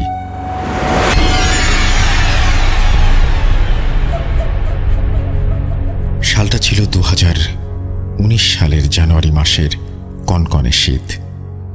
আমি একটি বেসরকারি হাসপাতালের অ্যাম্বুলেন্স চালাই। মৃত লাশ নিয়ে যাই মাঝে মাঝেই বিভিন্ন জেলায়। একদিন একটা ফোন পেয়ে আমি অফিসে গিয়ে খবর পাই একটা মৃত লাশ নিয়ে আমাকে রাজশাহীতে যেতে হবে। আমি লাশটাকে দেখলাম, খুব বাজেভাবে অ্যাক্সিডেন্ট হয়েছে। লাশ একটা মেয়ের, সুন্দর, মনে হয় কলেজ কিংবা বিশ্ববিদ্যালয়ে পড়তো। মাথার এক পাশ থ্যাঁতলানো, চুলগুলো এলোমেলো, দেহের বিভিন্ন স্থান থেকে রক্ত ঝরছে। মেয়েটি হোস্টেলে থাকায় এখানে তার কোনো গার্ডিয়ান নেই। তার কয়েকজন শিক্ষক এবং সহপাঠীরা মিলে লাশটাকে অ্যাম্বুলেন্সে তুলে দেয়। লাশটা নিয়ে আমায় একাই যেতে হবে। আমি মাঝে মাঝে এমন লাশ নিয়ে প্রায় অনেক জেলাতে যাই, কিন্তু আমার হেল্পার রকিকে সাথে নিতে হয়। সন্ধ্যা হয়, ঠিক ওই সময় রকিকে সাথে নিয়ে রওনা দিলাম। একটানা 4-5 ঘন্টা গাড়ি চালিয়ে একটা স্থানে এসে কিছু খাওয়ার জন্য গাড়ি থামালাম। তারপর খেয়ে দিয়ে আবারও রওনা দিলাম। কয়েক কিলোমিটার যাওয়ার পর হঠাৎ একটা চাকা বাস্ট হয়ে যায়। গাড়ি থেকে নেমে দেখলাম চাকা বাস্ট হয়ে গেছে। এক্সট্রা চাকার জন্য গাড়িতে খোঁজ করে দেখি ভুল করে এক্সট্রা চাকা নেওয়া হয়নি। সাথে থাকা আমার হেল্পার রকি বলে, ভাই, চাকা যেহেতু নাই, আমরা যেখানে খাওয়া দাওয়া করছিলাম ওইখানেই দেখি চাকা সারাতে পারি কিনা। এই কথা বলে আমার কাছ থেকে কিছু টাকা আর নষ্ট চাকাটা নিয়ে রওনা দিল সে। গাড়িটা রাস্তায় একপাশে সাইড করা ছিল। কতক্ষণ লাগতে পারে এই চিন্তা করতে করতে গাড়িতে গিয়ে বসলাম। গাড়িটা হাইড্রোলিক জগ দিয়ে স্ট্যান্ড করা ছিল, তাই এইটাও চিন্তা করছিলাম একা একা এইভাবে থামানো একটা গাড়ি নিয়ে কতক্ষণ অপেক্ষা করব। এমনিতেই জায়গাটা নীরব। একটু পরপর 1-2টা ডিস্ট্রিক্ট বাস সাঁই সাঁই করে চলে যাচ্ছে। পাশে কোনো মানুষজনের চিহ্ন নেই। রাত প্রায় 10টা। কি আসবে হাইওয়েতে? আমি একটা সিগারেট ধরিয়ে একটু পরপর একটা একটা করে টান দিচ্ছি আর চাকা আসার ব্যাপারটা নিয়ে চিন্তা করছি। লুকিং গ্লাসে রকি আসার পথে তাকিয়েছিলাম। হঠাৎ ভেতরে থাকা লুকিং গ্লাসে চোখ আটকে গেল। চোখটা সরিয়ে পেছনে তাকাতে দেখলাম না, কিছুই না, সব ঠিক আছে। আবার যখন সিগারেটে টান দিয়ে লুকিং গ্লাসের দিকে তাকালাম তখন ভয়ে স্থির হয়ে গেলাম। আমি দেখলাম মেয়েটার লাশটা উঠে বসে আছে। এবার আমি ঘাড় ঘোরাতে সাহস করলাম না। আমার মনে হচ্ছিল দাঁতে দাঁত লেগে আসবে। হঠাৎ পেছন থেকে মেয়েটা বলে উঠল, ভাইয়া, আমি পানি খাবো, পিপাসায় গলাটা ফেটে যাচ্ছে। আমি অনিচ্ছা সত্ত্বেও পেছনে তাকিয়ে দেখি মেয়েটা সত্যি শোয়া থেকে উঠে বসেছে, আর শরীরের দাগগুলো নেই। থ্যাকলানোর দিকটা বোঝা যাচ্ছে না, মনে হচ্ছে সে অজ্ঞান হয়েছিল, এখনই জ্ঞান ফিরেছে। মেয়েটা আবারও বলতে লাগলো, ভাইয়া আমার খুব পানির পিপাসা লেগেছে, আমাকে একটু পানি দেন। কেন জানি মুহূর্তের মধ্যে আমার ভেতর থেকে সব ভয় কেটে গেছে। মেয়েটাকে দেখতে স্বাভাবিক লাগায় আমি একটা পানির বোতল এগিয়ে দিলাম। পানিটা পেয়ে সে এক নিঃশ্বাসে শেষ করে কেমন একটা স্বস্তির নিঃশ্বাস ফেলল। আমি মুহূর্তে ভাবছি, আহা জীবন, কি দারুণ আমাদের চিকিৎসা ব্যবস্থা। একটা অজ্ঞান হওয়া জীবিত মেয়েকে লাশ বানিয়ে অ্যাম্বুলেন্সে উঠিয়ে দিয়েছে। এগুলো ভাবতে না ভাবতেই মেয়েটা আমার দিকে মুখ করে বলতে লাগলো, জানো ভাইয়া, এই পানির জন্য আমার বুকটা ফেটে যাচ্ছিল। আমার ভার্সিটি বন্ধ হয়ে যাওয়ায় বাড়িতে যাওয়ার জন্য তৈরি হয়ে বাস স্ট্যান্ডে আসি। আমি রিক্সা থেকে নেমে ভাড়া দিলাম। যখন একটু সামনে এগোলাম খেয়াল করতে পারিনি কখন একটা দ্রুতগামী বাস আমার সামনে এসে পড়েছে। চোখের পলকে বাসটার আঘাত খেয়ে সামনে পড়ে যাই, আর বাসটা ব্রেক করতে না পেরে আমার মাথার ঠিক বাম সাইড দিয়ে চলে যায়। যাওয়ার সময় আমার সমস্ত শরীরটাকে কয়েকবার রাস্তায় পিষ্ট করে যায়। অ্যাক্সিডেন্টের বেশ কিছুক্ষণ পর পর্যন্ত জীবিত ছিলাম। মেয়েটার মুখে এই কথাগুলো শুনে আমার বাক রুদ্ধ হয়ে গেছে। আমি যেন আমার মধ্যে নেই, আমি শুধু শুনছি। তারপর মেয়েটা বলছে, চিৎকার করে বলতে পারিনি, আমাকে কেউ পানি দাও, পিপাসায় আমার গলা ফেটে যাচ্ছে। খুব শব্দহীন আর্তনাদ করে পানির জন্য গুমড়ে কেঁদে উঠেছিলাম, কিন্তু আমাকে এক ফোঁটা পানি কেউ দেয়নি। যখন শেষ নিঃশ্বাসটা ফেললাম, একজন এসে আমাকে পানি খাওয়াতে চাইল, কিন্তু পানির এক ফোঁটাও গলা দিয়ে নামলো না, গাল বেয়ে পড়ে গেল। আমার নিথর দেহটা অ্যাম্বুলেন্সে তোলা হলো। আমার আইডি কার্ড দেখে ভার্সিটি থেকে তথ্য নিয়ে আমার কয়েকজন বন্ধু আর শিক্ষককে খবর দেয়া হয়, আর তারাই আপনার গাড়িতে তুলে দিয়েছে আমাকে বাড়িতে পৌঁছে দিতে। মেয়েটা এক নিঃশ্বাসে কথাগুলো বলে একটু চুপ করে আবারও বলল, ভাইয়া, আমার আব্বা আম্মা আর ভাই বোনকে বলবেন আমার জন্য যেন না কাঁদে, আর আপনাকে অসংখ্য অসংখ্য ধন্যবাদ আমাকে পানি খাওয়ানোর জন্য। এই কথা বলে মেয়েটা আবার শুয়ে পড়ে। ততক্ষণে আমার হেল্পার রকি চাকা ঠিক করে এসে বলল, ভাই চলেন, চাকা ঠিক হয়ে গেছে। আমি শুধু পেছনে তাকিয়ে আছি। রকে গায়ে হাত দিয়ে ধাক্কা দেওয়ায় আমার নীরবতা ভাঙে, আমার সম্বিত ফিরে পাই আমি। রকির ইশারা পেয়ে খেয়াল করলাম আমার পুরো শরীর ঘামে ভেজা। এ বিষয়ে রকিকে কিছু বললাম না, চাকাটা লাগিয়ে আবার রওনা দিলাম। মেয়েটার বাড়ি যেতে যেতে পরদিন সকাল 9টা বেজে যায়। মেয়েটার লাশ পেয়ে মেয়েটার বাবা মা ভাই বোন কান্নাকাটি শুরু করে দিল। আমি ওইখানে বেশিক্ষণ অপেক্ষা করতে পারলাম না। মেয়েটার বলা কথাগুলো কারো কাছে বলতে পারিনি। গাড়ি স্টার্ট দিয়ে ঢাকার দিকে রওনা দিলাম।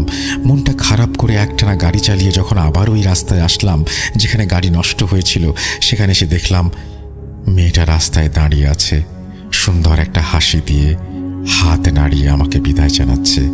এটা দেখে আমার মনটা কেন যেন এক অজানা কারণে ভালো হয়ে গেল।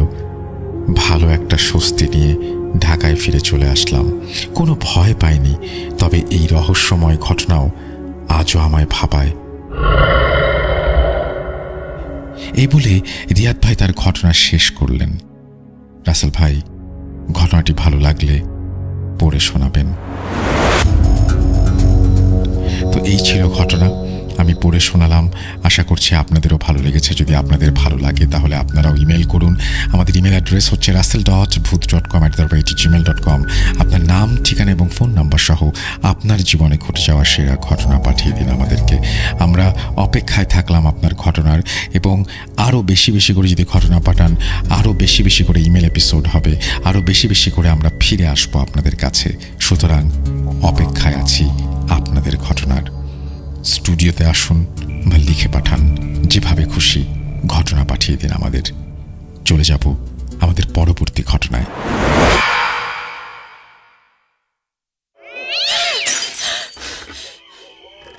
আজ আবার শুনতে পাচ্ছেন শব্দটা? ভয়ের আরেক নাম booth.com with Russell.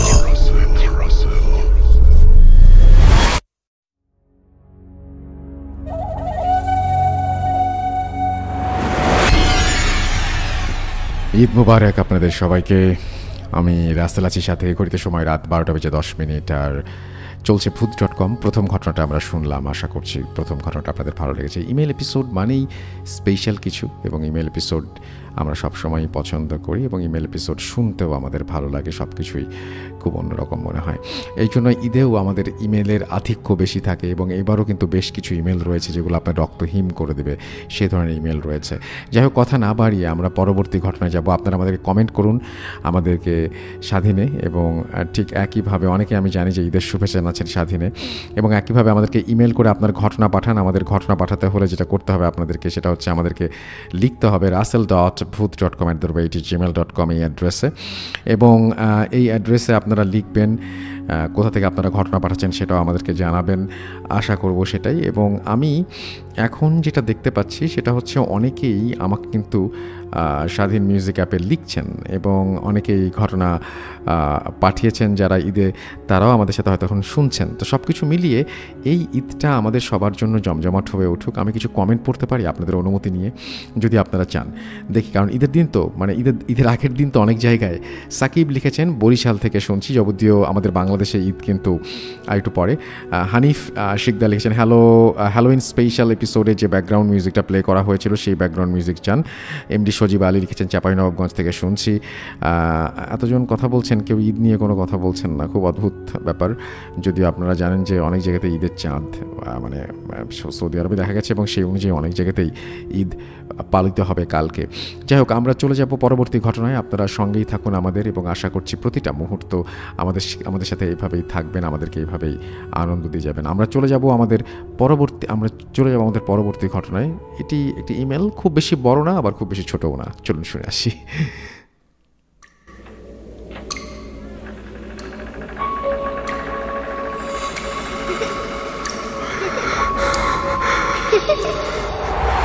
লুকোচুরি খেলবে? লুকোচুরি তুমি লুকাও, আমি ঠিকই তোমাকে খুঁজে পাবো।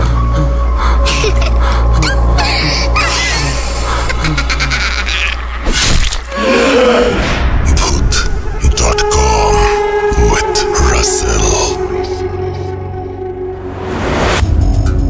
যেভাবে লেখা আছে আমি সেভাবেই পড়ছি। আসসালামু আলাইকুম রাসেল ভাই। ওয়ালাইকুম সালাম। তারপর তিনি লিখছেন, আমি জানি আপনি ভালো আছেন। আমি মোর্শেদ আলম। আমি 2011 সাল থেকে ভূত FM শুনে আসছি। ভূত.com-এর সাথে আছি। ভূত.com দীর্ঘজীবী হোক। আজকে আমার মায়ের সাথে ঘটে যাওয়া একটা ঘটনা শেয়ার করব। আমি বিদেশে থাকার কারণে আমার স্টুডিওতে আসা সম্ভব নয়। আমার মায়ের মুখ থেকে যেভাবে শুনেছি সেভাবেই বলছি। প্রথমেই ক্ষমা চেয়ে নিচ্ছি গুছিয়ে বলতে না পারার জন্য। রাসেল ভাইকে অনুরোধ করব গুছিয়ে বলার জন্য। ভুল ত্রুটি হলে ক্ষমা করবেন প্লিজ। ওই ঘটনাটি রাঙ্গুনিয়া, চট্টগ্রামের একটি ঘটনা। আমি স্থানের নাম উল্লেখ করতে পারবো না। সালটা ছিল 1974-75-এর দিকে। কোথাও থেকে একটা মহিলা ও তার ছেলে আসলো। দেখতে অনেক লম্বা, যেমন বিহারের মহিলারা হয়। তখনকার যুগে আমার বাবা মা ছিল গ্রামের সর্দার। আমার বাবা যেভাবে বলতো গ্রামের সবাই সেভাবে চলতো। ওই মহিলা এসে একটি আশ্রয় খুঁজছিল। সবাই আমার বাবার কাছে যেতে বলল। তখনকার মানুষ একটু সহজ সরল টাইপের হতো। আমার বাবা ওই মহিলাকে বলল, এখন তো তেমন ঘর নেই, ওইদিকে চৌধুরী বাড়িতে একটা ঘর খালি আছে, আমি তাদের সাথে কথা বলে দেখি, এতদিন তুমি আমার বাড়িতে থাকো। ওই মহিলা ও তার ছেলে আমাদের বাড়িতে থাকতে শুরু করলো, এবং আমার বাবা চৌধুরী বাড়ির মানুষদের সঙ্গে কথা বলে মহিলার থাকার ব্যবস্থা করে দিল। আশেপাশে তেমন ঘর ছিল না, 2-1টা ঘর ছিল। বেশ বছর 2-1 কেটে গেল। ওই মহিলা ও তার ছেলে পাহাড় থেকে কাঠ কেটে বিক্রি করে সংসার চালাতো। মাঝখানে কিছুদিন যাওয়ার পর থেকে মা ছেলের ঝগড়া শুরু হলো রাত বিরাতে। একটা সময় কিছুদিন পর ছেলেটা বসন্ত রোগে আক্রান্ত হয়। আশেপাশে যারা আছে তারা দেখে ছেলেটার বসন্ত রোগ হয়েছে। একদিন আমার বাবা ফজরের নামাজ পড়তে যায়, এবং সেখানে ওই বাড়ির মহিলার আশেপাশের লোকজন বলে গতরাত্রে ওই মহিলা নাকি অনেক কান্নাকাটি করেছে আর ঝগড়া করেছে। নামাজ শেষ করে সবাই সিদ্ধান্ত নিল মহিলার বাড়িতে যাবে সকাল সকাল। সবাই গেল ওই বাড়িতে। যখন ওই মহিলাকে ডাকা শুরু করলো, ওই মহিলা একটা লম্বা দা হাতে বেরিয়ে আসলো, আর আমার বাবার দিকে তেড়ে আসলো আক্রমণ করতে। সবাই ওই মহিলাকে থামিয়ে বলল, কি হয়েছে তোমার, এরকম করছো কেন? ওই মহিলা গত রাতে সব ঘটনা খুলে বলতে শুরু করলো। আমি ওই মহিলাটির মতো করে বলছি।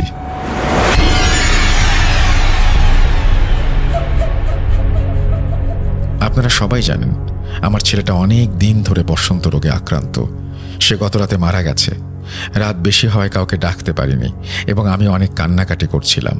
মধ্যরাতে দেখি সর্দার সাহেব আমার বাসায় আসছে এবং দরজা খুলতে বলছে। এসে বলতে শুরু করলো, তোমার ছেলের মৃত্যুর খবর পেয়ে এসেছি। আমার মাথায় তখন আর কোনো কিছু কাজ করছিল না, তাই ওনাকে ঘরে আসতে দিলাম। কিছু সময় কেটে যাবার পর উনি বলতে লাগলো, রাত অনেক হয়েছে, কালকে তোমার ছেলের দাফন কাফন করতে হবে, অনেক কাজ বাকি আছে। তার চেয়ে বরং আমি লাশের পাশে থাকি, তুমি একটু বিশ্রাম করো। আমি বললাম, না সমস্যা নেই, আমি আছি, কালকে সকালে সকালে অনেক কাজ, তুমি একটু বিশ্রাম করো। উনি জোরাজুরি করতে লাগলেন। আমি অন্য রুমে গিয়ে শুয়ে পড়লাম সেই জোরাজুরির কারণেই। অনেক চেষ্টা করেও ঘুমাতে পারিনি একটুও। কিছুক্ষণ পর খেয়াল করলাম উনি এদিক সেদিক করছেন। আরও কিছু সময় কেটে যাওয়ার পর দেখি উনি আমার দিকে আসছেন এবং আমি ঘুমিয়ে গেছি কিনা সেটা দেখছেন। আমি ঘুমের ভান করে থাকলাম। দেখছি উনি কিচেনের দিকে যাচ্ছেন। আমি ওনার পেছন পেছন গেলাম যাতে উনি বুঝতে না পারেন। দেখি উনি কিচেনে কি যেন খোঁজাখুঁজি করছেন। দেখি হাতে লবণ নিয়ে আসছেন। আমি আবার শুয়ে পড়লাম। লবণগুলো নিয়ে আমার ছেলের পাশে বসলো। আমার বুঝতে বাকি রইল না এটা কি ছিল, তাই কিচেন থেকে বড় দা নিয়ে আসলাম। এক পাশে দেখতে লাগলাম উনি কি করে। আমার ছেলের গায়ে আঘাত করতে শুরু করলো এবং আমার ছেলের গা থেকে মাংস খেতে শুরু করলো। আমি দা নিয়ে ওনার দিকে তেড়ে আসলাম, ওনাকে আঘাত করলাম। আঘাত করার সাথে সাথে দেখি উনি একটা ভয়ঙ্কর রূপ ধারণ করলো। ভয়ঙ্কর লোমে ভরা তার শরীর। এত ভয়ঙ্কর চেহারা আমি জীবনে কখনো দেখিনি। তা সে আমাকে হামলা করতে চেষ্টা করছে।